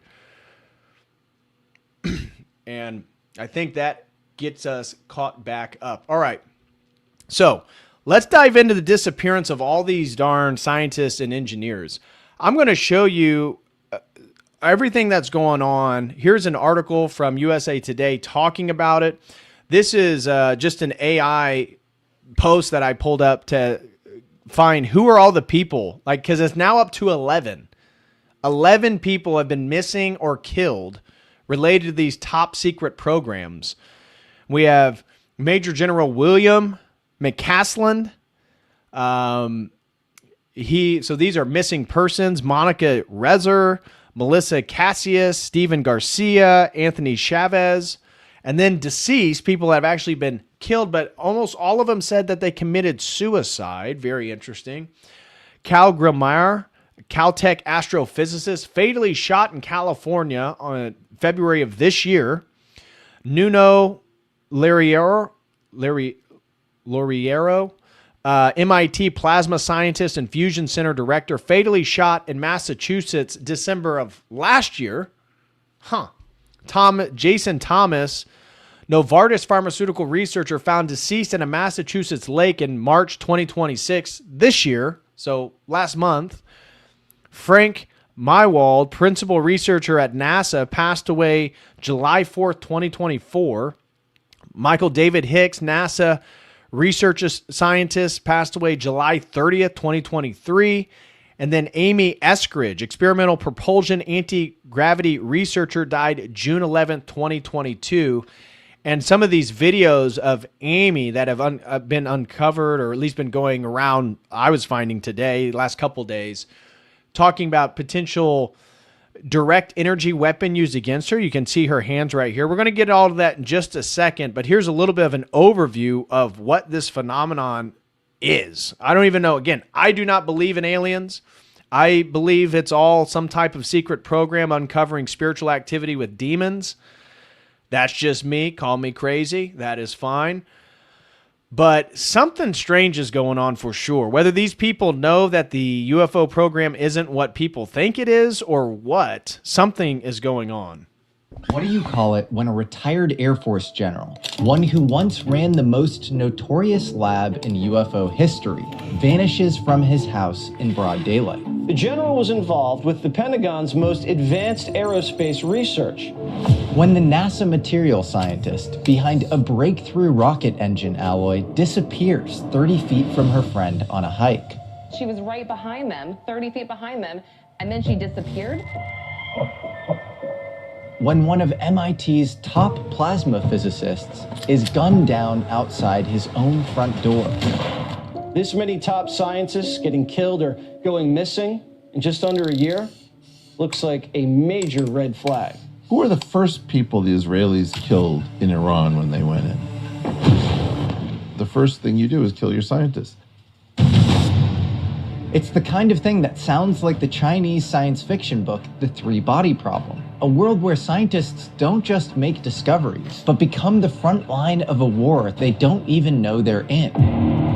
A world where the future rests on some of the most important minds on Earth, and those minds start disappearing. Except here, the names and the people behind them are real. SCS went missing after taking lunch to her teenage daughter at a cafe in Taos Plaza. What we're looking at might not just be geopolitics in the dark or pressure coming from nation states, but from an unseen force shaping our timeline from somewhere above it, and a hidden struggle over who gets to control humanity's next leap. Or maybe none of these cases are connected. It's really sensitive stuff, and I'm not a big believer in coincidences. So tonight we're following the trail through missing scientists, murdered physicists, defense world gatekeepers, in this strange shadowland that forms wherever advanced knowledge becomes too dangerous to leave walking around. So now that's a little bit of just a cinematic intro. We're going to go over, this is an article posted today covering what is going on in a sort of update on all these different people. So we're now up to 11 scientists and engineers. The case spans multiple years and include a patchwork of people from different backgrounds, circumstances, and connections to classified material. Gosh, I hate there's such a small window. The highest level of federal government are paying attention to a list of people who have gone missing or died, citing concerns that their connections to scientific research, some of it potentially classified. The list includes multiple scientists. We already know that. The cases range from retired Air Force general missing. Previous authorities said that there was no evidence of foul play, to an astrophysicist shot outside his home. It also includes a construction foreman at Los Alamos National Laboratory who vanished. Congressman James Comer and Eric Burleson, Republicans who chair the House Committee on Oversight and Government Reform and the Subcommittee on Economic Growth, Energy Policy, and Regulatory Affairs, respectively, said they are investigating the cases of missing or deceased people with access to sensitive U.S. scientific information. It's not clear how many people on the list put out by the congressman had such access. President Donald Trump has said the case might be random. Quote, hopefully, I don't know, coincidence, whatever you want to call it, Trump said last week, telling reporters he had been in a meeting on the topic, but some of them were very important people and we're going to look at it over the next short period. Meanwhile, critics have dismissed the concerns as baseless conspiracy theories. Daniel Ingber, an editor at The Atlantic, called the panic unbelievably dumb. Sociologist Robert Bartholomew was also skeptical in a report for Psychology Today. The reaction to the cases of missing or deceased scientists is an example of how human brains are wired to search out patterns, even when they may not exist, Bartholomew wrote. The United States has thousands of nuclear and aerospace scientists, and people die or go missing all the time, he said. Here is what we know about the missing or deceased scientists. This is talking about the U.S. We request a briefing on any information regarding these deaths and disappearances, as well as the process and procedures in place to protect American scientific secret and ensure personal safety, they wrote in letters. NASA is coordinating with agencies looking into the cases, but, quote, at this time, nothing related to NASA indicates a national security threat, spokesperson Bethany Stevens said on April 20th. The deaths and disappearances began, according to Burleson and Comer, with Michael David Hicks in 2023. Hicks' cause of death was not revealed. The two most recent cases are from 2026. White House Press Secretary Caroline Leavitt said on April 17th that the administration is working with relevant agencies and the FBI and said that, quote, no stone will be unturned. The attention to the cases from the government officials comes after weeks of internet speculation and tabloid reports. Here are the people. McCaslin, 68, at the time of his disappearance, retired U.S. Air Force general, was the commander of the Air Force Research Laboratory at Wright-Patterson Air Force Base, which is supposedly where, if you believe in the conspiracies, where the Roswell UFO remains were transported. I believe Wright-Patterson is in Ohio, Dayton, Ohio, and once managed a science and technology program. He joined Wright-Patterson in 2011 and retired in 2013, reported the Cincinnati Enquirer, part of USA Today. The base was home to the 1950s and 1960s project that looked into UFO sightings. It's this connection that appears to have sparked speculation about his ties to classified information. Reza, 60, she went missing, was director of NASA's Labs Materials Processing Group. She worked at NASA's Jet Propulsion Laboratory since 2022 as materials and processes engineer. Anthony Chavez, 78, when he went missing, once worked as a construction foreman at Los Alamos National Laboratory. Los Alamos Police Chief Dino Sagambellone told USA Today the lab works alongside the Department of Energy to support energy advancements and environmental management, its website says. Melissa Cassius, who was 58 when she went missing, also worked at Los Alamos National Lab, her family told NBC News in July 2025. She was an administrative assistant, according to a LinkedIn page. Hicks, 59, was a research scientist who worked at the JPL from 2000 to 2022 and focused on physical properties in asteroids and comets. Professor Nuno was a member of MIT's departments on nuclear science and engineering and physics and the Plasma Science and Fusion Center. He focused on the theory and simulations of astrophysical and laboratory plasmas. Carl Grillmeier was a Caltech astrophysicist. Grillmeier's research included dark matter, galactic structure, cellular populations, and exoplanets, according to Caltech. He named several stellar streams that he discovered. Jason Thomas, 45, was a Massachusetts scientist who worked in chemical biology at the Novartis Institute for Biomedical Research. And Frank Mywad, 61, specialized in microwave radiometry. He worked at JPL from 2001 to 2024. When he died, he contributed to Earth science missions, including surface water and ocean topography. And they didn't even mention Amy. So anyways, the list goes on here, talking a little bit about what these scientists did. Now, here's the stuff that is very strange that people are speculating online. This is one of the women. It wasn't mentioned in that article, but her name was Amy Eskridge. She is another one of these people that was found dead. She reported that strange phenomenon was occurring, that people were after her before her quote-unquote suicide. And this is a video that she posted talking about a potential direct energy weapon targeted at her just 1 month before her death. Now, she claims to have discovered anti-gravity properties, worked for the U.S. government, claims that she tried to patent it or publish it 4 separate times every time the U.S. government denied it. My hands have been burned to hell and back as I've been typing. Because you can beam me through there and through there. So she's claiming her hands are burnt while she was typing things on her computer and claims that a direct energy weapon was used against her. And you can get a 3D image of what I'm typing. Because this computer doesn't have a Wi-Fi card. You can't hack it. But you can maybe get a 3D image of me typing. So if you can't hear it, she's claiming that she has no Wi-Fi card in her keyboard or anything like that, so it can't be hacked. But what they could do is direct an energy weapon at her and create a 3D model of everything that she's typing on the keyboard because they want to know what happened. Yes, Drifter said it's like 2 years old. Yeah, I think she died in 2024, so it is like 2 years. Maybe it was the end of 2023. But this has been circulated, as you can see. Everybody's been sharing this in connection with this general story. So there's other videos. For example, this is one where she was found shot dead, ruled a suicide. 1 month earlier, she texted a friend, "If you see any report that I killed myself, I most definitely did not." She also said that she was being hit with energy weapons and needed to disclose soon. Here is her talking about it. I found out that I was being physically surveilled by the following method. My ex-boyfriend and I realized that people had been breaking into our apartment while we were gone together in the same vehicle. And so, like, I'm in the apartment, I'm about to go to work, and I'm like, why don't you take out the trash and scope out the parking lot and make sure it's okay before I go to work? So he goes out there and he's like, there's this weird fucking Lexus. It's like a silver Lexus. This is a shitty apartment. Like, why is there really nice Lexus in the parking lot?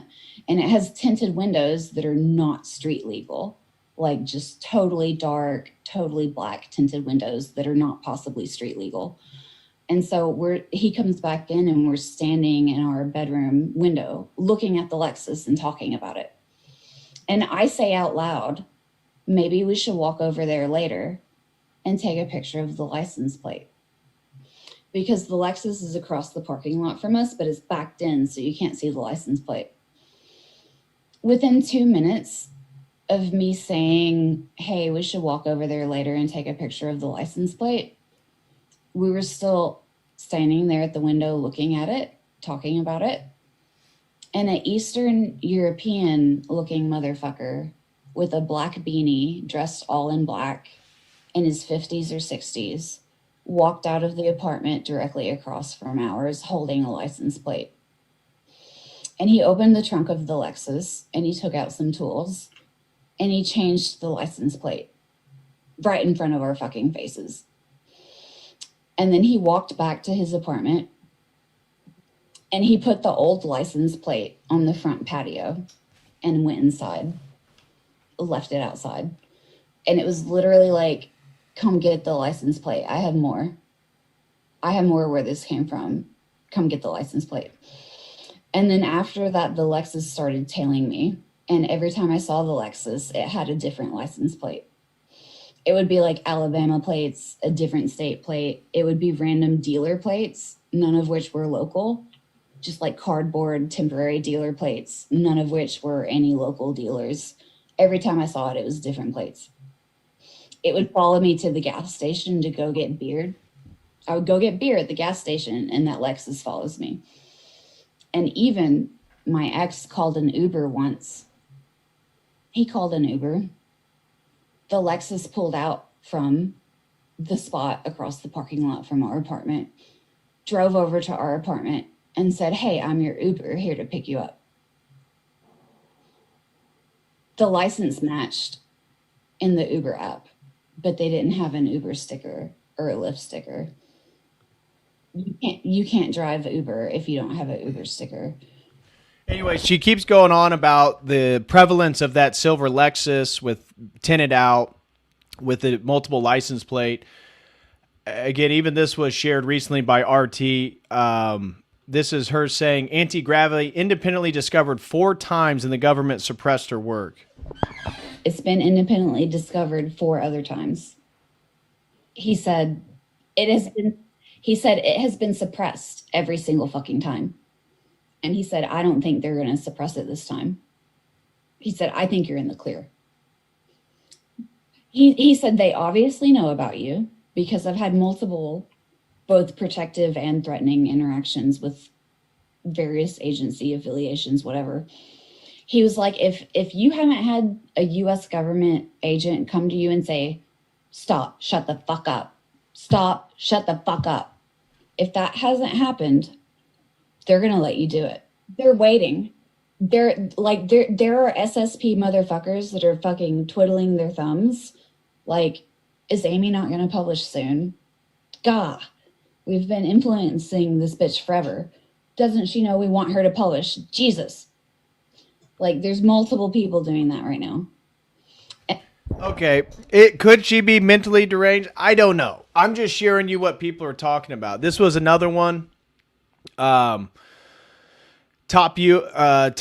NASA nuclear scientist corpse burned beyond recognition. The car was discovered and a body inside, but the body was found burned beyond recognition, according to family members. But the case has only raised more questions.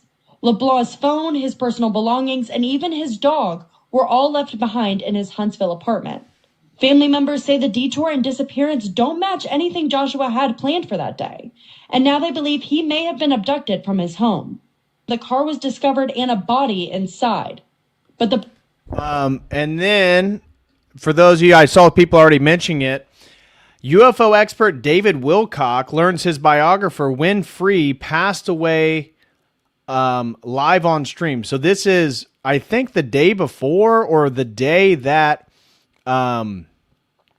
this is the day before that Wilcox died just 2 days ago. So this is him learning about his co-author dying the day before. What we see here is a lot of interesting things going on, and it's a good thing. So, oh my gosh, it's sad to hear Winfrey just passed away. Bright butterfly wing. That is so weird, because last night,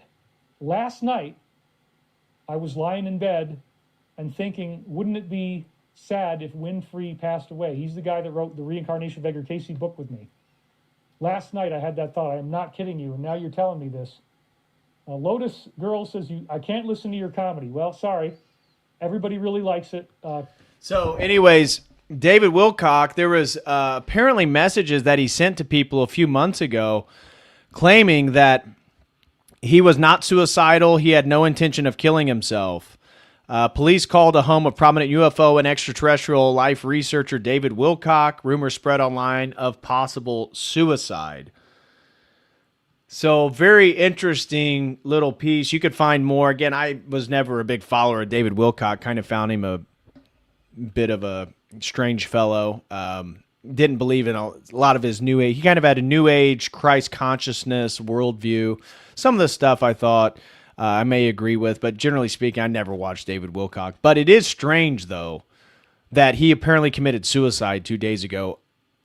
The day after his co-author dies, and after a month or so when he messaged a friend saying that he was not suicidal. I don't know. Maybe he was. I have no idea. Yeah, this is the guy that was into reptilian stuff. Yes, he was. All right. And here's the thing, though. That first video we played insinuated it may be the Chinese behind all these disappearances and deaths. But the same thing is happening to the Chinese. Chinese scientists have been dying mysterious deaths, too.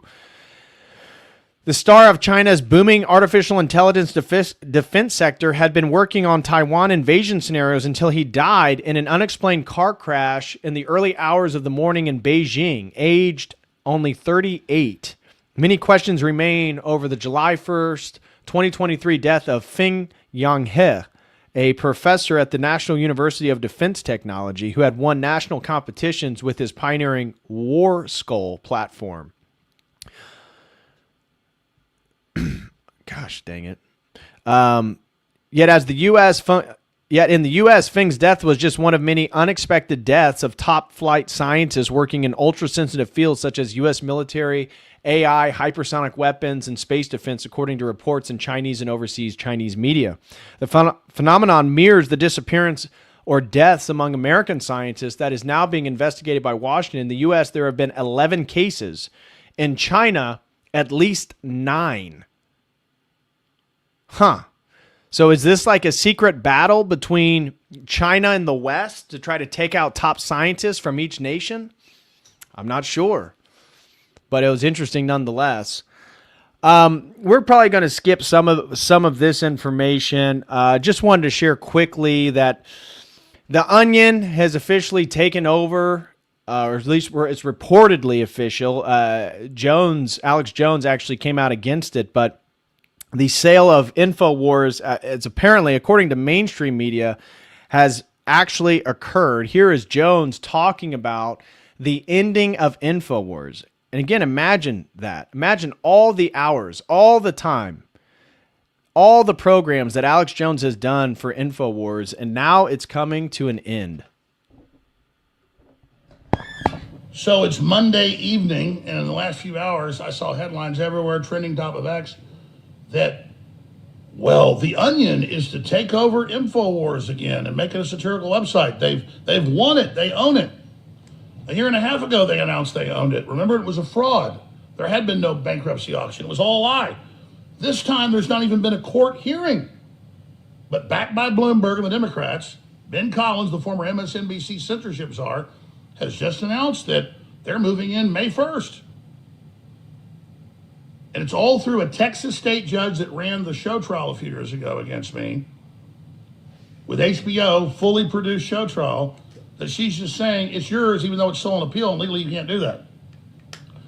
Now notice the receiver that she appointed won't pay the electric bill, won't pay any of the bills, even though he gets the money, there's plenty of money to pay the bills.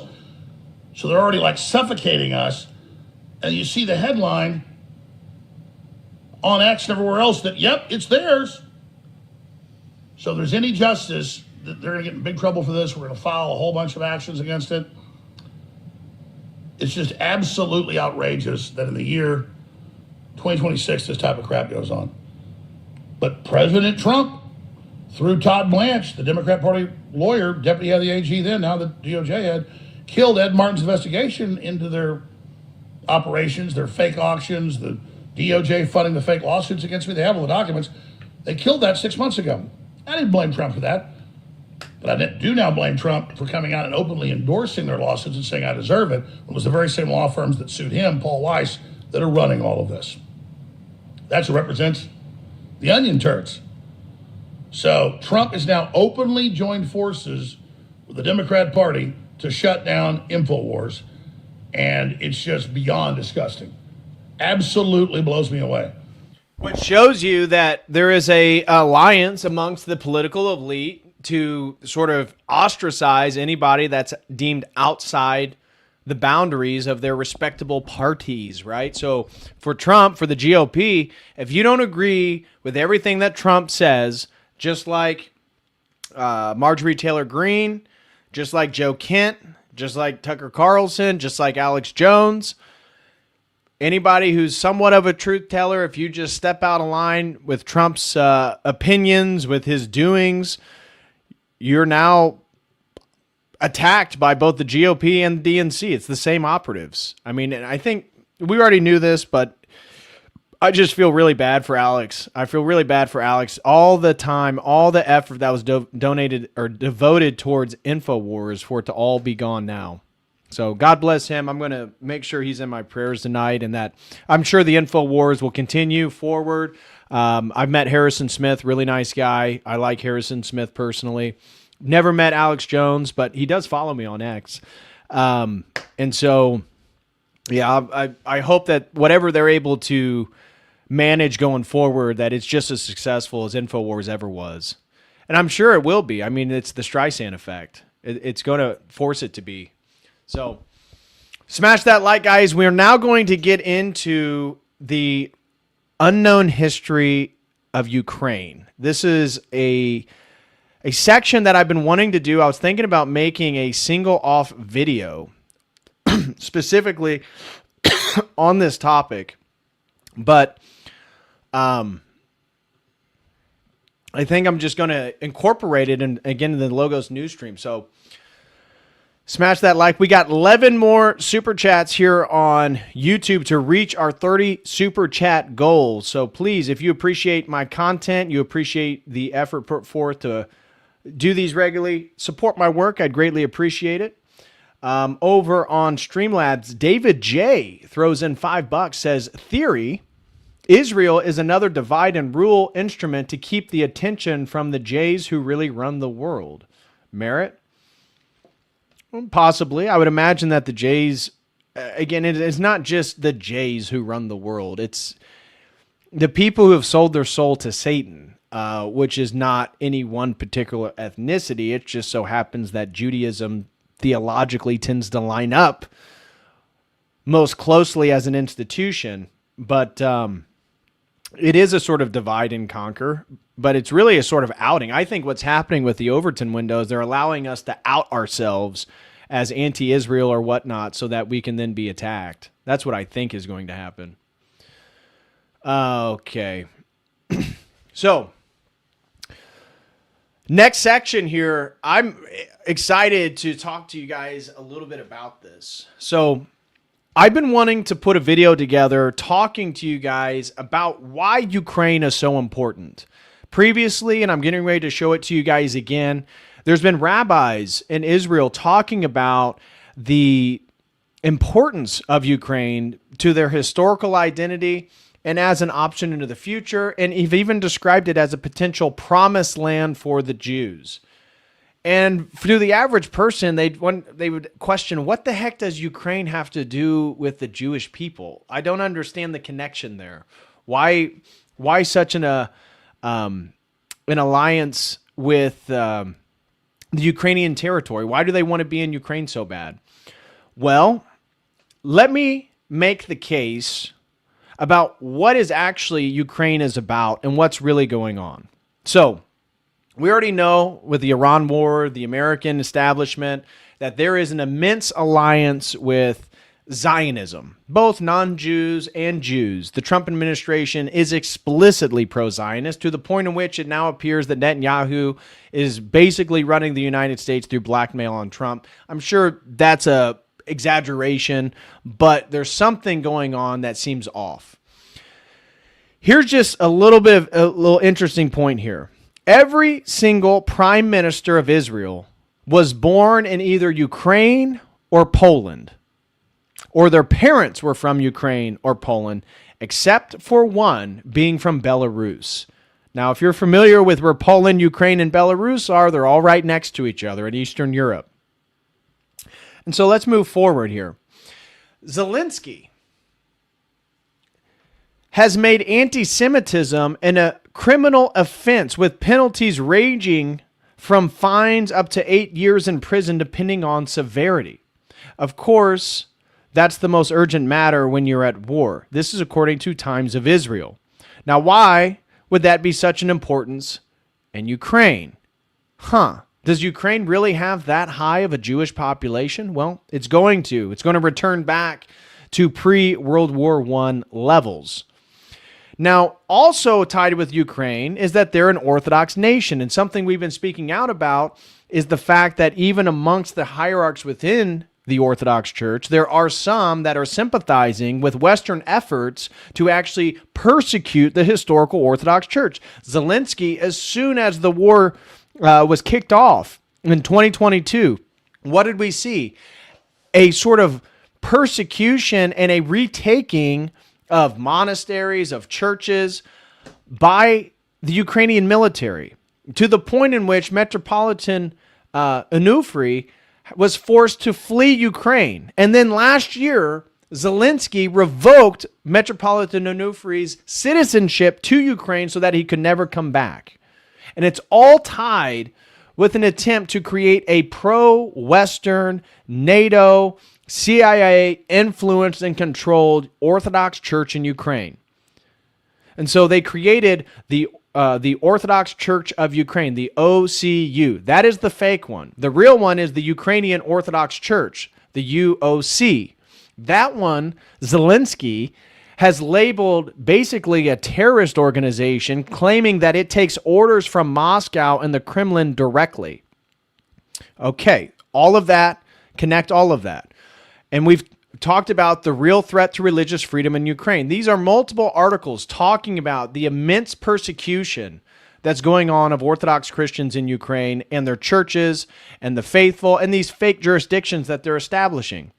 We've talked about Archbishop Elpidophoros of GoArch deliberately subverting the claims of the UOC persecution in Washington so that the Trump administration could not hear them. Archbishop Elpidophoros and GoArch went out of their way to prevent clergy speaking about what was actually happening on the ground in Ukraine. Now here is an interesting article to connect it all together. The CIA's man in Constantinople. I'm not going to read this to you today. I've read it before. It's American Conservative article. I'll share the link if you guys are interested, but it documents the very interesting connection between the CIA with Patriarch Athenagoras leading into Patriarch Bartholomew, who has been the one supporting these fake jurisdictions and recognizing them against the procedures of the church. Here is a UN document talking about persecution against the Ukrainian Orthodox Church.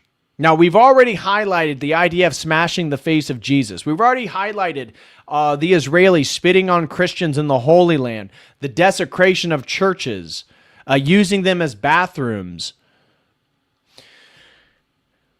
Here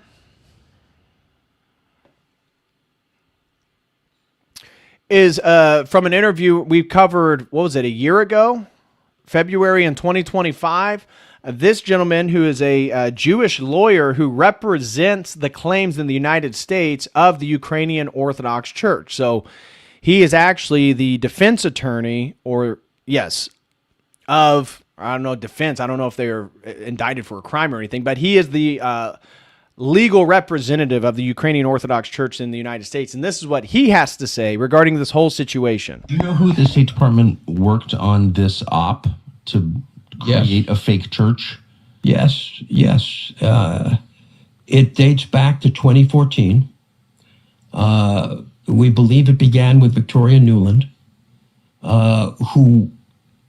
this was a big operation because she worked with the ambassador of the United States to Ukraine, amazingly becomes the ambassador of the United States to Greece.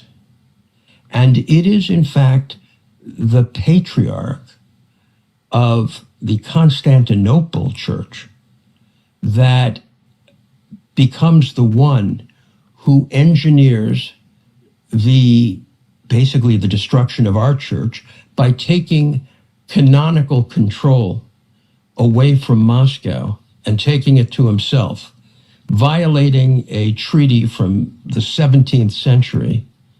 So we have the United States, and by the way, this was engineered by Secretary of State Pompeo. So this isn't just a Democrat thing. Secretary of State Pompeo was the directly difference between involved. Victoria Nuland and Mike Pompeo is Mike Pompeo, the same Mike Pompeo that Patriarch Bartholomew gave some excellency award regarding Greek Orthodox Americans. Or I think it was just for Christians, and he received it in Greece. Negligible. There's no difference at all that I'm aware of. He may be slightly smarter. He's smarter than she is, and therefore more sinister, but they have the same views on everything. Well, in any event, Pompeo was involved in basically having this, what's called in religious terms, a tomos granted so that Ukraine could establish an autocephalous church. This is in 2019. So the church that is allegedly now a clean church away from Russia is 5 years old. Aha. So there is evidence, again, of the U.S. Various intelligence agencies creating these fake jurisdictions that are backed by the CIA's man, Patriarch Bartholomew. Now here, Russian-speaking Jewish man claims Ukraine is becoming the new promised land for Jews, southern Ukraine as the next Jewish homeland. He openly claims, quote, Israel is no longer safe because of tensions with Iran, Turkey, and Egypt. Ukraine is rapidly losing population due to the war. After the flower of Ukrainian youth has been wiped out in the Donbass, Jewish communities now feel safe enough to move there. Southern Ukraine is becoming the new promised land for Jews, and there will be great immigration of millions of Jews to that region. The speaker argues that the war has declared the way for this demographic shift. Here is the rabbi. Listen to what he has to say. Okay. Let me read it to you. He says, we hope that very soon everyone will return there, and not just those 7 million that will be there, the immigration to Ukraine. This is beautiful and magnificent. The country, there is no extremism there, no radical Islam, which is very dangerous. The people are friendly and the natural surroundings are lovely. There is no country in the world as good as Ukraine. That is why we expect not only to return to the population of 53 million people that was here in the 1990s, but to have 70 million people here. 70 million people. Now, isn't there take all that in regarding with this perspective as well. An argument to be made that the end result is now certain? Why should another fill in the blank? You can tell me better than I can give you. Thousands Ukrainian young men die before the inevitable happens. I think that's ongoing, although, we've seen that 13,000 Ukrainian men between the ages of 18 and 25, just a little over a week ago, were suddenly released and allowed to cross the border from Ukraine into Poland, which was a rather strange development. But now we're also seeing settlements in southern Ukraine emerge, places where the population has been either denuded or is very, very thin. And we're seeing large numbers of Jews establish themselves in new communities. In fact, we have something on the internet that talks about the appearance of police around a community in southern Ukraine wearing American-like police uniforms, who are stopping anyone from going into the area who is not Jewish. And the people that wanted to go in there were Americans, but obviously they were Christians. They were halted, turned around, and sent away. We've always been hearing about this desire to create another greater Israel in parts of Ukraine, where at one point you had large numbers of Jews before the Second World War that were concentrated in places like Ukraine and part of Poland and southern Belarusia. This is very odd. Is this part of the larger plan that's bankrolled by people like Larry Fink and others? Yes, it is. And that's what we're going to get into, is why do the Jews want Ukraine so bad? It makes sense now why the WEF, as soon as the war between Russia began in 2022, they immediately talking about how it's going to be the future of the world. It's going to be a smart nation. They're going to rebuild Kiev and all these Odessa and these major cities, and that it's going to be the future. All the different WEF ideas are going to be implemented there to demonstrate the 21st century utopia. Well, keep in mind all of this stuff with the theory of the 13th tribe. You know that book that I've talked about by Arthur Kessler called The 13th Tribe, which argues that Ashkenazi Jewish identity is actually an amalgamation with the Turkish Khazar Empire during late antiquity that adopted Judaism, the only historical example outside the state of Israel of a empire or a nation to adopt Judaism as its official religion. Now, we're told that this has already been discredited. Genetic evidence has already disproven this, that yes, even though, as I've already showed you, every prime minister of Israel has either been them or their parents from Ukraine, Poland, or in one case, Belarus, which is just a little bit north. It makes sense. Why are there so many people there? And if you listen to mainstream articles, they'll say this has already been totally disproven. But here's the interesting thing.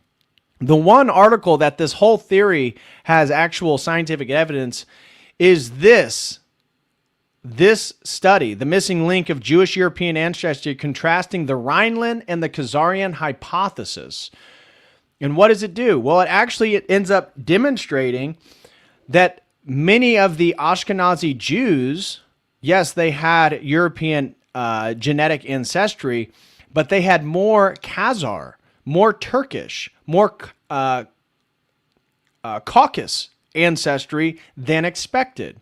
And so it talked about the rise of European Jewry is therefore explained by the contribution of the Judeo-Khazars. Thus far, however, the Khazars' contribution has been estimated only empirically, as the basis of genome-wide data from Caucasus populations precluded testing the Khazarian hypothesis. Recent sequencing of modern Caucasus population prompted us to revisit the Khazarian hypothesis and compare it with the Rhineland, Germany hypothesis. We applied a wide range of population genetic analysis to compare these two hypotheses. Our findings support the Khazarian hypothesis and portray the European Jewish genome as a mosaic of Near Eastern, Caucasus, European, and Semitic ancestries, thereby consolidating previous contradictory reports of Jewish ancestry. We further describe a major difference among Caucasus populations explained by the early presence of Judeans in the southern central Caucasus.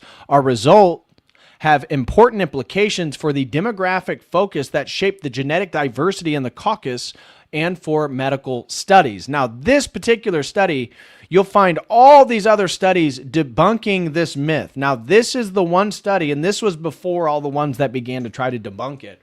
I recommend you, I'm going to share it in the chat, put this in your little bookmark it. I wouldn't be surprised if at one point this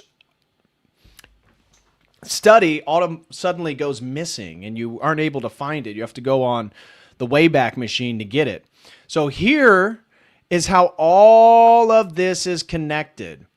Ukraine and the Jews. Now, mind you, the article I'm getting ready to read to you guys is written by a liberal Jewish PhD out of London. Okay? And it reads, Ukraine and the Jews. With a huge buildup, Russian troops alongside Ukrainian borders in recent weeks, many people are fearful that Russia will invade Ukraine. Ukraine is a complex and diverse nation with an incredibly rich Jewish history. Here are 12 facts about Jews and Ukraine. Now, the same cannot be said about the Patagonia. We've already highlighted that Israelis are setting fire to the Patagonia due to a new law by Malay so that they can then claim that territory and purchase it as another safe haven for Jews outside of Israel. But here is the interesting history of Jews in Ukraine. Jews lived in Ukraine since ancient times. Jews have been living in present-day Ukraine since ancient times. The ancient Greek city of Chersonesos, near present-day Sevastopol, was once home to Jews. Professor Andrew Overman of McAllister College directed the Black Sea Project in the 1990s and described how some of his team's many Jewish finds. The team has focused on uncovering evidence of a Jewish presence in Chersonesos during the Roman period. Menorahs, oil lamps with a Torah shrine depicted on the face with graffiti in Hebrew and Greek have all been found. One Hebrew fragment even mentions Jerusalem, the only known instance of this outside of ancient Israel. Additionally, one of the menorahs appeared to date from the Hellenistic period, making it one of the earliest known to scholars. Interesting. Then we get to the kingdom of the Khazars and their conversion to Judaism. Eastern Ukraine was home to the Khazar Empire, a kingdom of Turkic people that arose in southeastern Russia in the 6th century AD. You can see it's a Jewish scholar writing, and extended as far west as Kiev, the capital of present-day Ukraine. Oh, okay, so all of that was Khazar territory. In the 8th century, the Khazar king converted to Judaism and had ordered that his followers do so as well. Many scholars became Jewish, embracing Jewish holidays, or many Khazars became Jewish, embracing Jewish holidays and Shabbat and keeping kosher. The Khazars at the same time were ruled by a semi-divine king called a Kagan and local chieftains called Begs. Legend says that the Khazar king ordered representatives from the three monotheistic faiths to his palace and listened to them each to discuss their religion. He was struck with Judaism's beauty and lucidity. Now, here's the actual case. I have a massive stream that I did on the history of Khazaria. The Khazars converted to Judaism because they didn't want to align with the Muslims and they didn't want to align with the Christians, the Byzantine Empire. And so they thought the best way of business was to adopt Judaism because it allowed a connection to both of them without being ruled by them. So Judaism's beauty and lucidity, not exactly. It was more of a pragmatic decision, okay? It was much more of a pragmatic decision. Now, here's the interesting thing. I've seen scholars debate the amount of, again, those that are disapproval of the 13th tribe theory, the Khazarian theory of Ashkenazi identity, say, well, it's only the Kagan, it's only the sort of the royal elite of the Khazars that actually reproduced and married into Semitic lineage, actual Jews who came from the Byzantine Empire. However, I recently read an article that disproved that, claiming that the average Khazar as well, that there was, and especially if there's already an ancient presence of Jews there. So wait. So according to this Jewish scholar, she's telling me that Jews were already in Ukraine, and then the Khazar Empire arises and they adopt Judaism. Well, which one is it? And if they were already there, one article I was reading was actually making the argument that it was more predominant than previously thought about intermarriage and relationships between the Turkish Khazars and Semitic Jews that moved into these areas. So keep that in mind. Then Ukraine was a refuge. Oh, here's a book. In the Middle Ages, the great Spanish Jewish sage Judah Halevi wrote The Khazari, a beautiful philosophical book that imagined a discussion between the king of the Khazars and the visiting rabbi. The Khazari is a robust defense of Judaism against critics from other religions and from indifference. Number 3, Ukraine was a refuge for Jews in the Middle Ages. The Middle Ages was a tumultuous time in Ukraine. Accounts describe the city of Kiev as being home to a substantial Jewish community in the 11th and 12th centuries.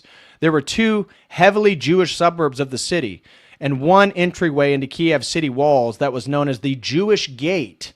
There is also references to a Jewish scholar at the time of Moshe ben Yaakov of Kiev. In the early Middle Ages, the largely Jewish kingdom of the Khazars was buffeted by invading Russian forces, which ransacked its capital in about the year 965 AD.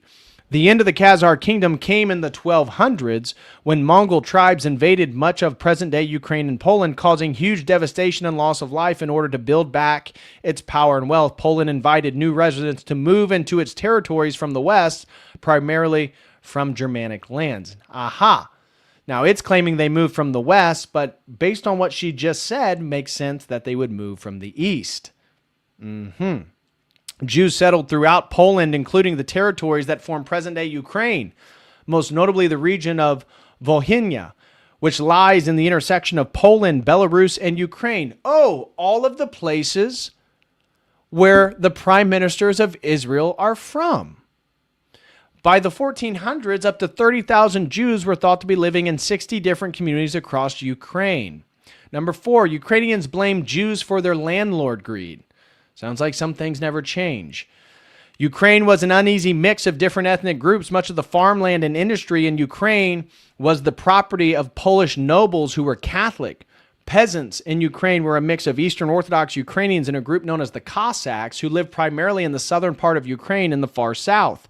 The Crimean Peninsula was owned by the Ottoman Empire and populated largely by Tatar Muslims who engaged in constant low-level warfare. Eventually, the Ukrainians and the Cossacks then persecuted the Jews for what they perceived as greed against their people. They also became local tax collectors for Polish noblemen, meaning the Jews. Many were in the alcohol trade. Brewing and selling alcohol and managing inns and taverns were often seen as Jewish professions. Working for working for hated landlords put Jews in an impossible position. They need the Arenda system in order to survive economically, but the local peasants blame Jews for their employers' increasingly abusive practices. When Polish nobles increased taxes on the already suffering tenants, it was their Jewish agents who bore the blame. The Chmielnicki massacres. We're not going to read about that. Number 6, Ukraine was a major sitter in the Pale of Settlement. Number 7, Hasidic Judaism started in Ukraine. Rabbi Dov Ber, known as the Maggid, first consulted with Baal Shem Tov when he was ill. The Baal Shem Tov was known as a healer as well as a religious sage. Rabbi Dov Ber was so impressed that he adopted the Baal Shem Tov's worldview, which emphasized worshiping God with joy. Within a generation, Ukraine was home to some of the most important and influential Hasidic masters, including Rabbi Levi Yitzhak of Berdichev and Benachim Nachum. Ukrainian Jewish communities embrace Hasidic Judaism with its emphasis on rigorously religious practice combined with spirituality and an emphasis on infusing religious observance with joy. 8, thousands of Jews visit Rabbi Nachman's grave in Ukraine every year. The term pogrom was invented after riots in Ukraine when the Orthodox Christians were upset with the Jews. Russia and the Tsar Alexander III had ordered Russian subjects to kill Jews. That's 1881. Pogroms broke out in the greatest number taking place in Ukraine. These weren't the first massacres of Jews in Ukraine and elsewhere in the Pale of Settlement, but the frequency and intensity of the mob attacks resulted in the phenomenon being given a new name, pogrom, which means violence in Russian. And 10, modern Zionism was born in Ukraine. How many of you guys knew that? As Ukraine was roiled by a wave of pogroms in 1881, a group of idealistic Jewish students realized that the only way Jews could ever live in safety was in their own land, in the land of Israel. In 1882, they formed the first modern Zionist organization. The name was an acronym for the biblical verse, Bet Yaakov Lechu Vlanaka, the house of Jacob, come let us go, Isaiah 2:5. BILU managed to raise money and send 14 university students to the Jewish town of Rishon LeZion, where they farmed. The Ukrainian Jews had a very difficult time. They lacked farming skills and faced they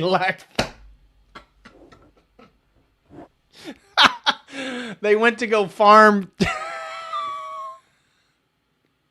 They went to go farm and realized they had no farming skills and faced continual violence from Arab raiders. Yet their experiment in farming in the land of Israel showed that other Jews in Europe that it could be done. Number 11, 1.5 million Ukrainian Jews were murdered in the Holocaust. And then 12, Ukraine's president is a Jewish comedian who once played a president on TV, which we've talked about before. And of course, Metropolitan Neophytos of Morphu has mentioned that Zelensky is a Khazar, or at least has referred to him as one. So it makes a little bit more sense than what's actually going on in Ukraine. Why is Zelensky, the Jewish president of Ukraine, persecuting the Orthodox Church, or the Orthodox Ukrainian Church? The Orthodox Church, or the Ukrainian Orthodox Church, my gosh. The Ukrainian Orthodox Church, the UOC. Why? Unless you begin to understand the historical vendetta. Now it makes sense why Mr. Rabbi here is talking about 70 million Jews in southern Ukraine. This is the historical perspective of all that stuff. Okay. Now I just have a list of some random news items for you guys.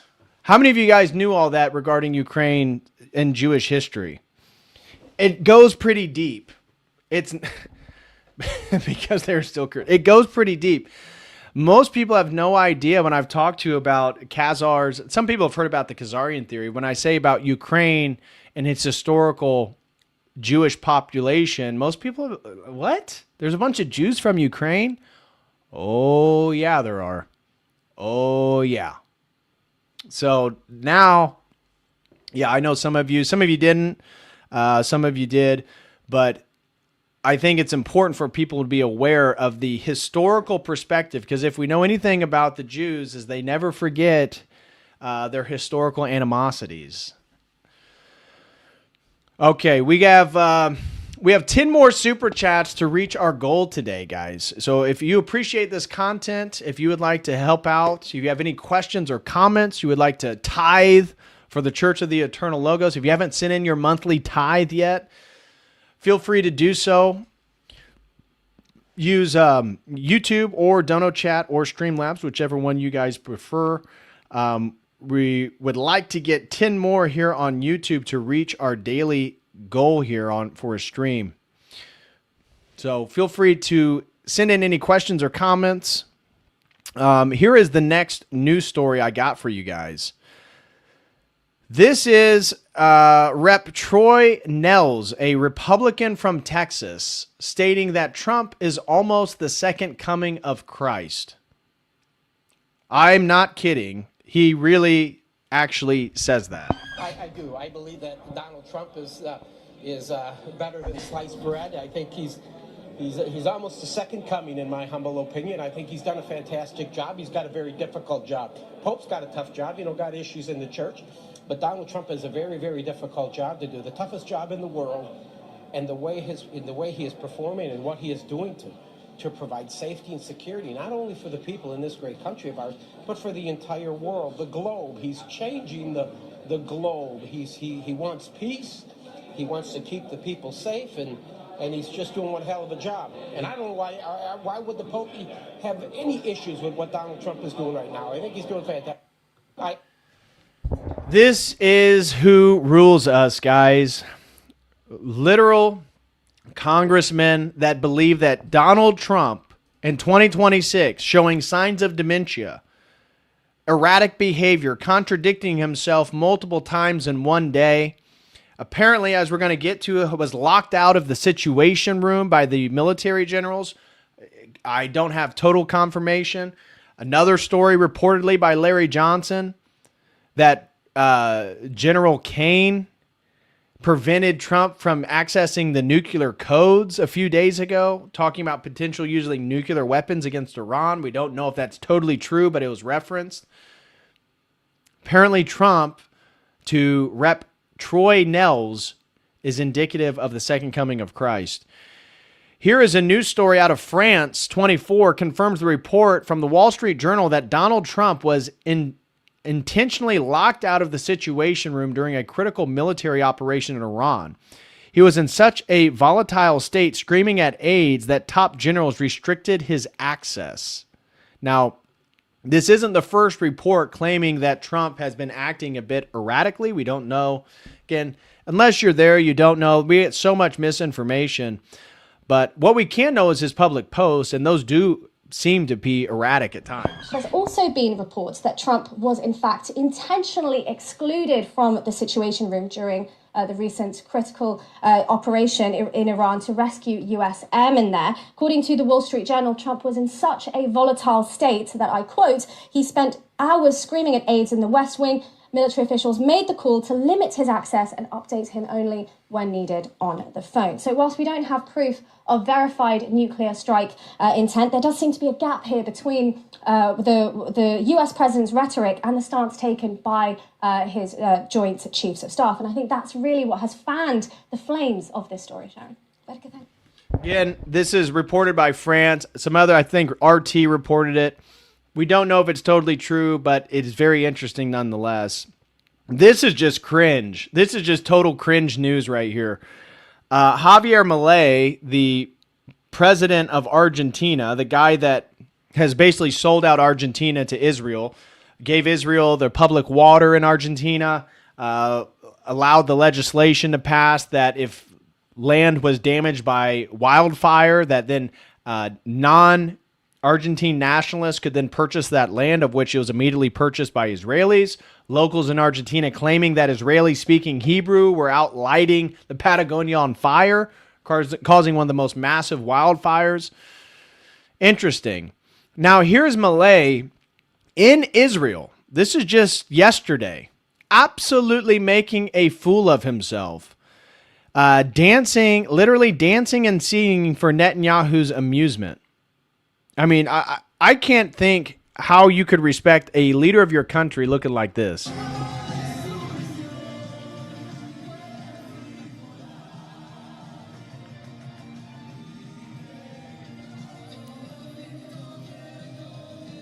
Good Lord. Good Lord. He's like a sloppy drunk. He's like the uncle. He's the uncle that's fun until he drinks a little bit too much, and then he's like really, really annoying and you don't want to be around him. He's like a sloppy drunk uncle. Look at this. That'd be so... Can you imagine any other world leader looking like this? Can you imagine Xi Jinping looking like Javier Milei? Could you imagine Vladimir Putin looking like Javier Milei? Like dancing and singing for another world leader? I mean, what the heck? That is so cringe. Oh, gosh. Yeah, the blackmail they got on him must be crazy. It must be. Good Lord. Yikes.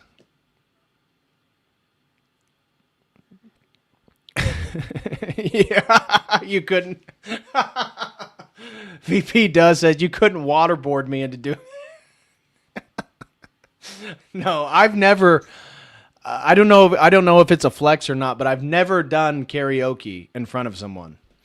I've never done karaoke for the sole reason that I have secondhand embarrassment from other people doing it, and the last thing I want is for myself to do it. Now, I have been at karaoke where people can actually sing.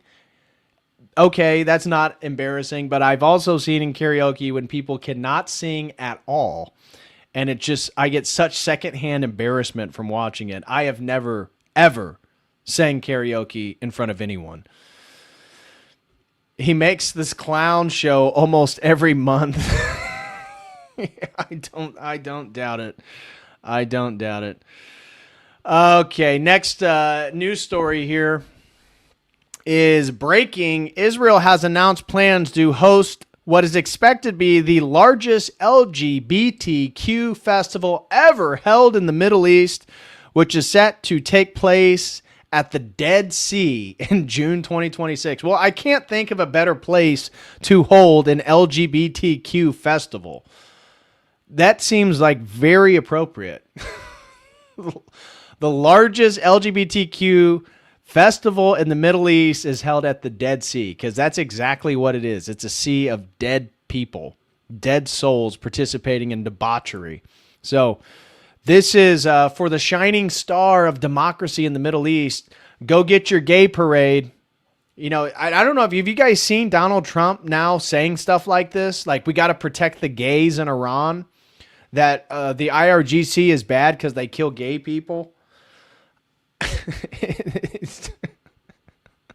I mean, it's bad that they kill people, yes. I for sure.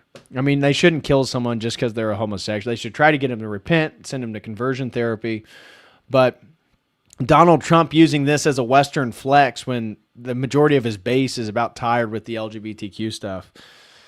Here's a new one. Israel may be quietly midwifing a new state in southern Syria. The Druze, backed by Israel, now fully control Swida, a region of nearly 500,000 people, over 85% Druze, and close to 10% Christian. If this holds, Sweden could become the first overwhelmingly non-Muslim state in the Middle East since Israel. Syria's civil war didn't just topple Assad, it cracked the country open, and the pieces are being picked up by whoever has the backing and the boots on the ground. Israel has been quietly filling that role in the south. And so if you look at the map here, you can see what they're referring to. Here is the border of Israel. Here is the territory that Israel has already claimed that is theirs. And then here is the autonomous territory of the Druze that they are expecting to potentially become its own autonomous state, which would be majority Druze and 10% Christian. So Greater Israel Project commences. It goes forth. Now, this was interesting. Something we didn't talk about was the election in Hungary. A gentleman that I didn't know a ton about, but was generally a fan of, was Viktor Orban. Viktor Orban had been the prime minister of Hungary for, a couple decades at least, I think over 20 years. And he's been one of the bulwarks against the globalists and speaking out against the subversion of the EU regarding the EU nation states and mass migration, trying to get more Muslims into Hungary. And Orban was one of the few people that stood up, said, no, we're not taking Muslims. Hungary is for Hungarians. And he gave some huge tax break and financial incentive to Hungarian women that had more than 4 Hungarian children, which was, from my understanding, reading an article, was very effective. I don't know. I've never been to Hungary. But unfortunately, Orban lost. And it came on the heels of J.D. Vance going to Hungary for the sole purpose of supporting Orban and his re-election campaign. And he was defeated by this gentleman here, which I don't know a ton about. I saw some right-wing sources claim that he is a communist or a socialist of some sort, that he is more left-wing. That may very well be the case. I do not know. But this came out. Newly elected Hungarian prime minister announces Netanyahu will be arrested if he enters Hungary. So I don't know how left-wing he is. I don't know how much of a globalist shill he is. There's been rumors that he is backed by these same powers because getting a more globalist-friendly leader into Hungary would be a major advantage for the EU. I don't know. Can't speak on that. But if this sentiment is real, very based. Very based. He says Netanyahu will be arrested if he enters Hungary. So we'll see how the new prime minister of Hungary does. Keep your eye on that. Yeah, here's a RT post that Lebanon wants Israel to retreat to the internationally recognized borders. Seems common sense. Israel annexed part of their territory. They claim that they're fighting Hezbollah. The Israel's saying they're incredibly successful. They've killed tons of Hezbollah soldiers. Lebanon says, okay, go back to Israel. We want our cities and towns now. And what does Netanyahu say?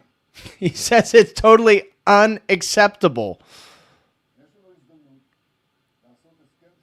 So he basically says it's unacceptable and we're not leaving. He brags about their beepers that blew up last year and basically claims that under no circumstances are they going to leave Lebanon. He says it in Hebrew. You have to read the subtitles. I don't feel like playing a 3-minute video and read all the subtitles to you. So short story short, Netanyahu refuses to give territory back to Lebanon despite claiming success and says, we're not leaving. Claims it's unacceptable to even request it, apparently. When the Israelis claim parts of your country, it's unacceptable to even request them to give it back to you. Here is 8 Muslim majority nations just sent a unified warning shot to Israel over Jerusalem. We've been talking about the Al-Aqsa Mosque, which is a prerequisite for the Jews to bring their Antichrist Messiah.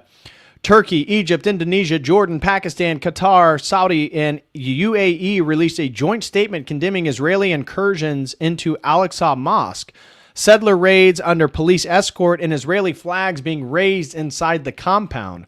They also called out the approval of 30-plus new settlements as a direct violation of international law and ICJ rulings.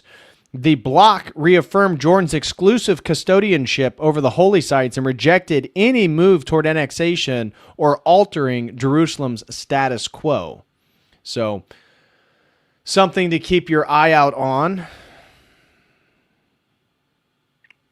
And here is Father John Whiteford posting a mocking comment. 99% obedience just isn't good enough, huh? This is regarding a clip of your favorite conservative commentator, Ben Shapiro, saying that the U.S. has been an unreliable ally to Israel. We send them billions of dollars a year. We fight the wars for them in the Middle East. Our president appears to be blackmailed by their prime minister. Their intelligence agent, Jeffrey Epstein, conducted operations on U.S. soil and blackmailed U.S. politicians and high-profile people. We send back all their pedophiles. We send back Pollard, the guy who was spying on the U.S. government. We do everything that Israel wants, and Ben Shapiro says this. Would you describe the U.S. as a good ally right now? I think that the U.S. has always been a bit of an unreliable ally, shall we say. Would you describe the U.S. as a good ally right now? We've always been an unreliable ally. Unreliable ally. Unreliable ally to Israel. Come on. This was a clip from Whitney Webb talking about digital IDs and CBDCs and watching out for what could be implemented here in the very near future. There's a coordinated global policy push for digital IDs as the new form of government-issued identification credentials. And they're essentially all based on your biometric data, which can be your fingerprints, your face, the iris of your eyeball. And the idea is essentially to collect all of that data and have it housed or have it tied directly to your digital ID. So your physical ID will be mapped to the digital ID. Digital IDs are not really a separate project from CBDCs and this new digital financial system. And UN documentation and also documentation from the Bank of International Settlements, they very overtly state that CBDCs and digital IDs are meant to go together. And without digital IDs, the CBDC digital finance system cannot exist. They have to know who you are. And so they want to have your wallet tied to a digital ID and have that digital ID be mapped to your physical ID through the biometric data collection. Which, speaking of, I got to go get a real ID because I'm flying out to Colorado to speak at Montanica. Ginny and I are going to explore Colorado a little bit and then drive up to Butte for the Montanica event June 4th through the 7th. And I got to go to the post office or the DMV to get a new ID because I don't have a real ID is what it's called. And they charged me $50 to go through TSA last time just to fly because I don't have a real ID, which requires, you to bring your birth certificate, all this different stuff. But it's the beginning of exactly this biometric digital ID data set. And the U.S. government is already in favor of it. So you thought that the health passports during COVID were going to go away? Not a chance. Next story, just in. This was today. Breaking news. Microsoft is offering voluntary retirement buyouts to roughly 8,750 U.S. employees as AI spending ramps up. So imagine that. You get told, learn to code. You go to school, you get a college degree, you get a job working for Microsoft, you code, you build their enterprises, and all of a sudden the AI system that you may have helped provide a data set for is now taking your job. You're probably 32, 28 years old. Microsoft is offering you voluntary retirement buyouts. And this isn't just Microsoft. This was breaking news today as well. Meta has announced that planning to cut nearly 10% of workers, or roughly 8,000 employees, very similar to Microsoft. So imagine that. You're getting replaced by the machine that you went to school to learn how to help build. And notice they said U.S. employees, because you better bet your bottom dollar Microsoft isn't giving up their HB1 visas. Another point of news, just thought you guys might get a chuckle out of this one. Transgender couple are accused of kidnapping her 10-year-old child and taking the child to Cuba for gender reassignment surgery without the mother's consent. A deranged father who thinks he's a woman.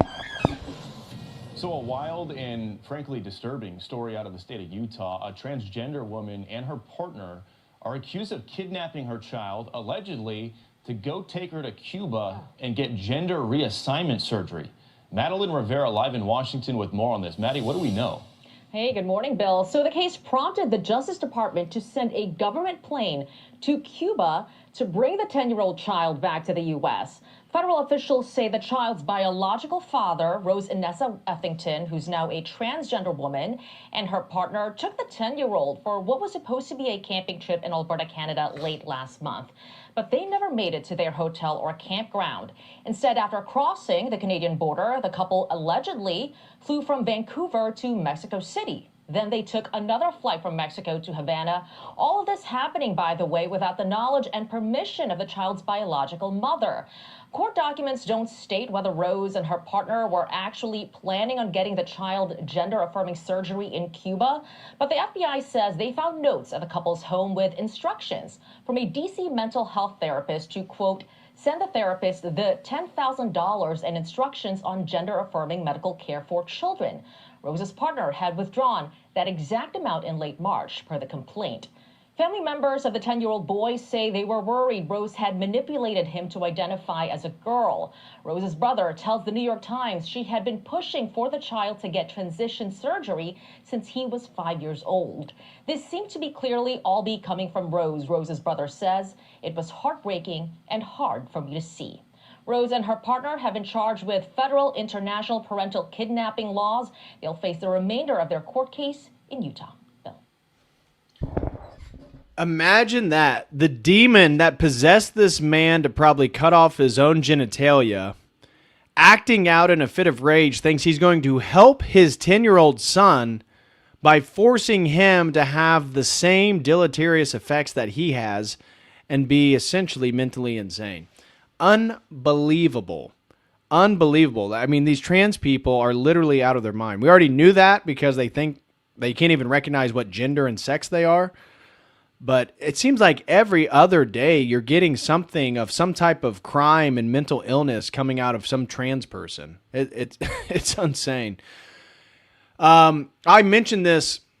I don't know if I mentioned this on stream or in one of the Logos Academy meetings, but former Border Patrol Commander Greg Bovino states that there are 100 million illegals in the U.S., potentially more. And I'll be honest, I believe it. I believe it. Every time I go to Costco, I feel like I'm in New Delhi. I mean, I might as well be walking through a market in Bombay, India. I believe it. And you look at LA when they had the ICE riot, protests or whatnot, but ICE was active in LA. Look at the traffic on the 405. I mean, there was no traffic for the first time in how many years in LA? I think we definitely have well over 50 million. That's been kind of the number that people have been using, but he's claiming over 100 million in the United States. Wow. And this is just other news. Don't know how important it is to anyone, but Apple CEO Tim Cook is to step down as CEO, and he'll be replaced by John Ternus. Ternus is a senior vice president of hardware and engineering and will become Apple's CEO effective September 1st, 2026. So he is an inventor. The hope is that Apple's going to get back to creating quality products and innovation under him. So I know that he was behind like the, he created the iPad. He created the Apple headphones, the AirPods. There's a couple other things that he was behind, aspects of the iPhone.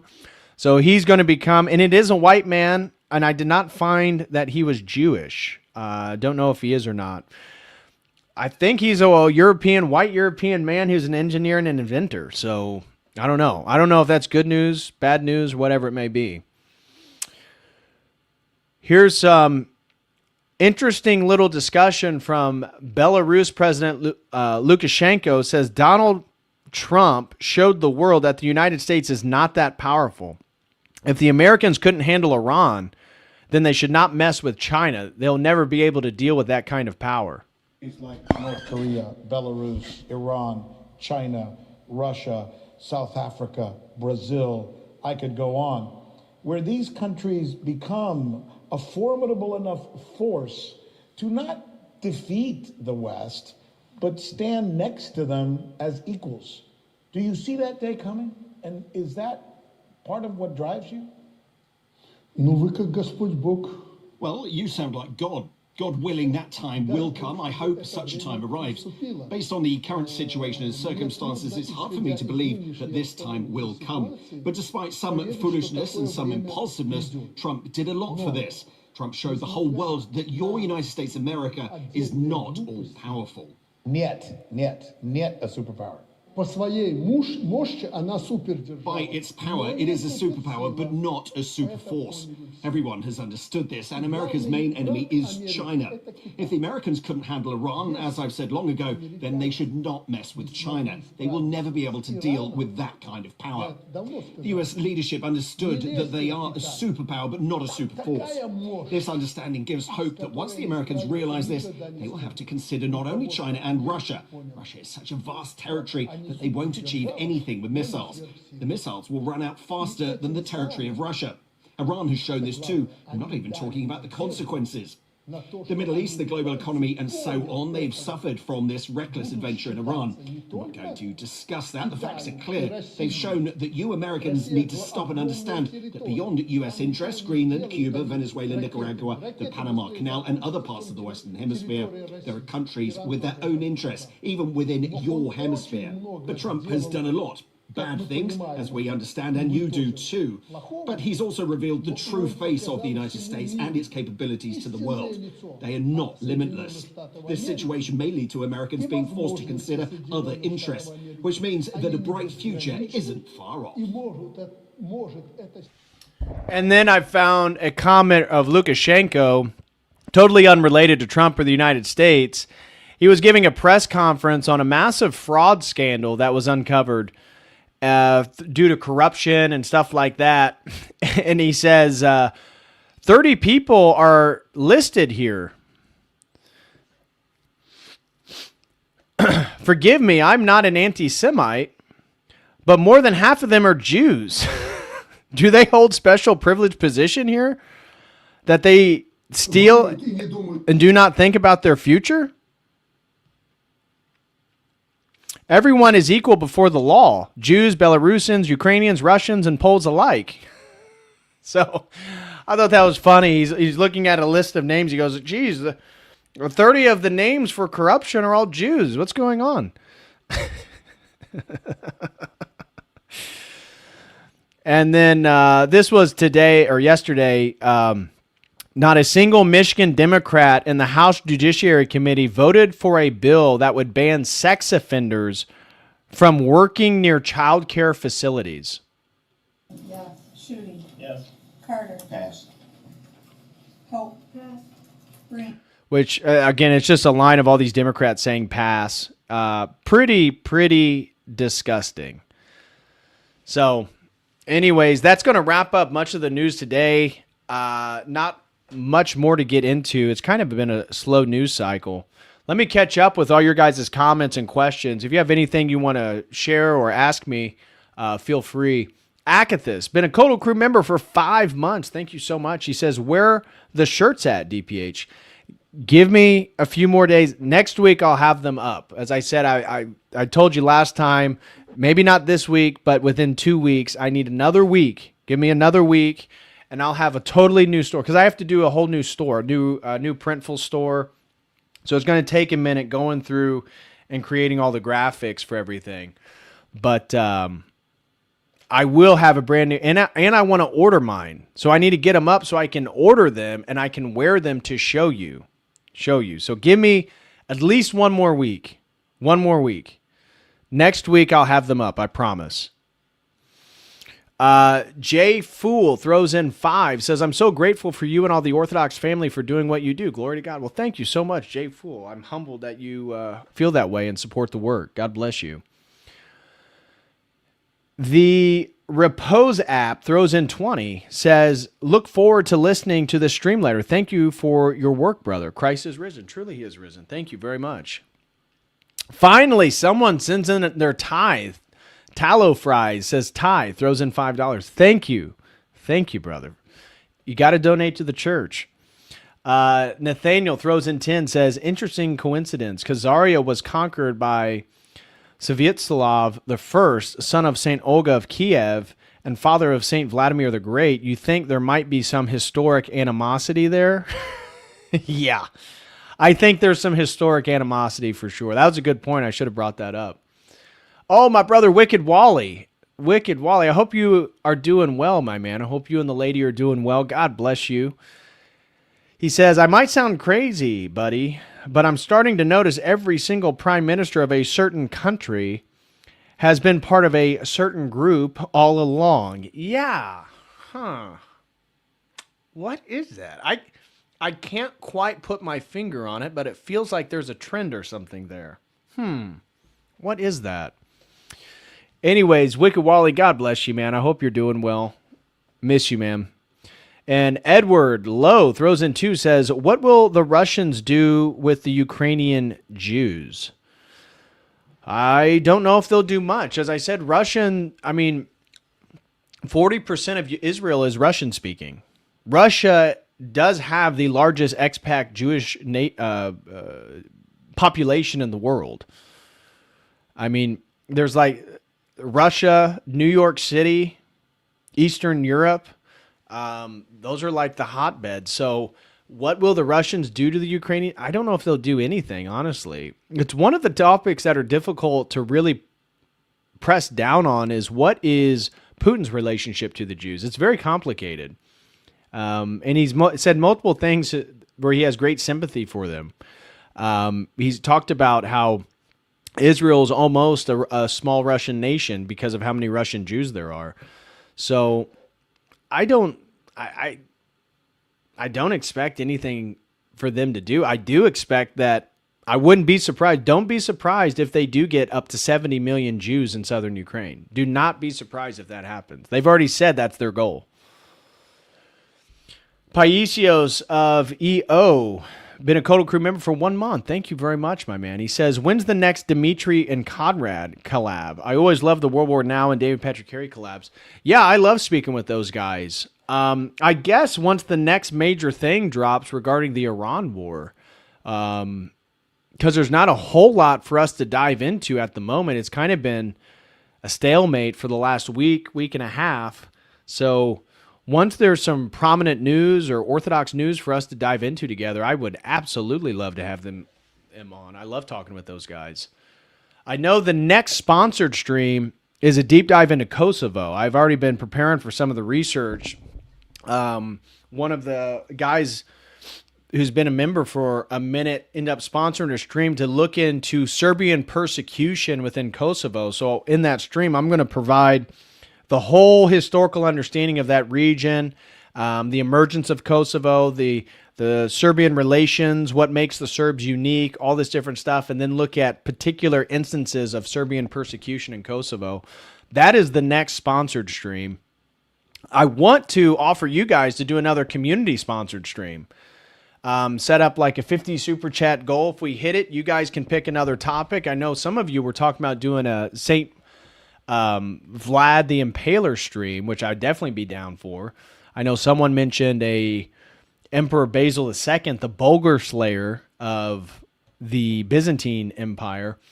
Whatever you guys end up deciding, we've had 2 community-sponsored streams. Both of them were a lot of fun. One was on St. Nicholas and Rasputin. The other one was just done a couple days ago on the Crusades from an Orthodox perspective. So maybe that's what we'll do next Logos News stream is we'll do a community fund for another sponsored stream, whatever you guys choose for it to be. I'll just set up a poll like I did last time and see what you guys come up with.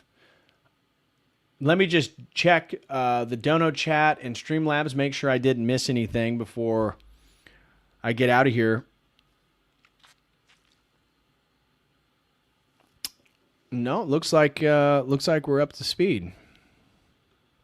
Kosovo is Serbia, absolutely, it is. At Paisios said different about Russia. Huh? What did he say about Russia? Not a super chat, but has DPH ever considered a vid on the fall of Constantinople? That's another topic. I'd be happy to do a video on that one. Absolutely.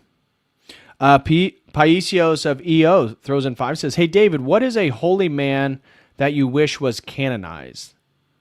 And tell us a story about them. A holy man that I wish was canonized. Elder Ephraim. I think Elder Ephraim might be a good example. The fact that he was a Athonite monk who had never even been to the United States, attained a vision that he needed to come build monasteries to preserve culture in the United States when the Great Fall occurred. I think that was. I know that he's probably going to become a saint. He's not. That's why we call her Elder Ephraim. We don't call him Saint Ephraim yet. I could see. I know he's controversial. He's very controversial, but I think Father Seraphim Rose will eventually get canonized. I really do. There's already been movement in Georgia. The Archdiocese in Georgia, I think, has already elevated him to be venerated as a saint. I'm trying to think of other Orthodox entities that I think that should be a saint. I can't really think of one off my head. I think where you're going at, Paisios of EO, is that Rasputin in your thumbnail or in your profile pic? I think, are you wanting me to say Rasputin? I did a defense of Rasputin on the St. Nicholas stream. So I give Rasputin credit. I'm not a Rasputin hater. Interesting, man. And there was a X account that I found through Conrad, through the What We're Now guys, on Rasputin, that I thought it was a very good account. I gave that account a shout out, and I hope he got some new subscribers for it. But Paisios, I would say Elder Ephraim and Father Seraphim Rose are the first two that come to mind. Kettle Foros throws in 5, no comment. Kettle Foros, I see the kettlebell with an icon. That's hilarious. I love that. Shout out to you, Kettle Foros. And Mr. Fist throws in a nice $20 super chat. Thank you so much, Mr. Fist, man, for all the support you give me, brother. Thank you very, very much, man. I truly appreciate that. He says, another tithe on behalf of the poors. Well, thank you so much, man. I really appreciate it. Mr. Fist has been... He's been clutch for me, for sure. So I think I think we reached the super chat goal. I know I think I accidentally set it at 2 hours instead of 3 hours, so it ended at 20. But I think we've reached it. My picture is of Rasputin, but I wasn't expecting you to say it. Most people don't like him. Well, I think that there's actually, again, that the channel that defends him makes a compelling case that he was slandered by the same group of people, if you know what I mean. Yeah, put respect on Rasputin's name. I think I'm not a Rasputin hater. The enemy of Christ massing with the internet. Rasputin slander needs to be put to rest. Fair enough. All right, guys. God bless you all. Is there anybody live right now? Who's live right now? I have no idea. Oh, Jay's live? Is he still live?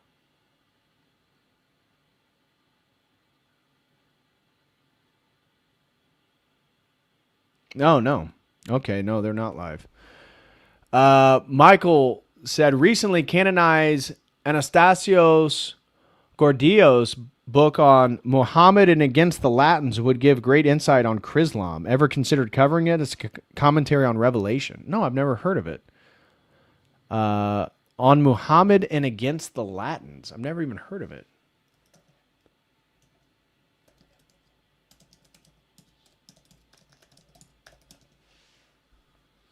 I was thinking about, instead of sponsored stream, or in addition to sponsored streams, I was thinking about offering where people can pay even more and ask me to do a book review, and I'll read a book. Because some people ask me to read like a 600 book for a sponsor. I'm like, I can't do that. But here's another thing that I wanted to tell you guys. I got that book pulled up, by the way. Thank you for whoever gave a reference to that book. Michael Stratton.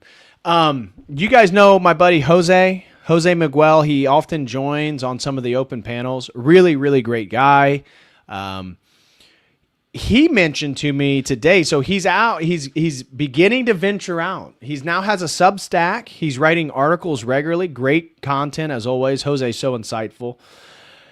And he told me to tell the audience that if you guys would be interested in sponsoring a stream, we would do a joint sponsored stream on the Spanish conquest of Mexico. That's a topic that he said he would really love to dive into. And Jose said, yeah, if the chat or someone can purchase essentially 2 sponsored streams, so it's split down the middle, he gets half, I get half. He would love to prepare and do like a really in-depth stream on the Spanish conquest of Mexico, something he's much, much more familiar with than I am. I'm trying to conquest some Mexicanitas.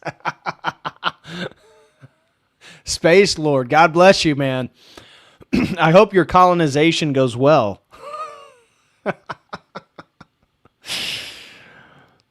How much for you to read Green Eggs and Ham with BLA's? That's his favorite. BLA hates Dr. Seuss. Oh, gosh. That's hilarious. That's hilarious. Patristic Faith is live in 5 minutes. Oh, okay. Paisios sends in another 5, says, do you think you will do streams on patriarchs? I would love to personally see one on Patriarch Paul of Serbia. I mean, I've done one on patriarchs. I do streams on anybody that's of historical significance that people want to learn about or don't know much about. So Patriarch Paul of Serbia, yeah, I'd be interested in doing that. I personally don't know much about Patriarch Paul of Serbia, but I know one that people have been requesting is Basil II, Emperor Basil II, and Vlad the Impaler. Those have been the 2 that multiple people have requested lately. So again, if we set up a community sponsor opportunity, if you guys reach the goal, then you guys can decide if that's what you want to do. Or as someone mentioned, a video on the fall of Constantinople. I haven't covered that in detail yet. That'd be a good one too. So, all right, let me set it up so you guys are sent over to Patristic Faith. Rattlesnake TV is live. Begins at 8:30. Okay, it starts in like 3 minutes. Okay, I'm going to send you guys over to Father Deacon. All right. Thank you all. Oh, here's Wicked Wally. I got to see what Wally had to say. He said, the SPLC could have been paying me to be a bigot this whole time. I want justice.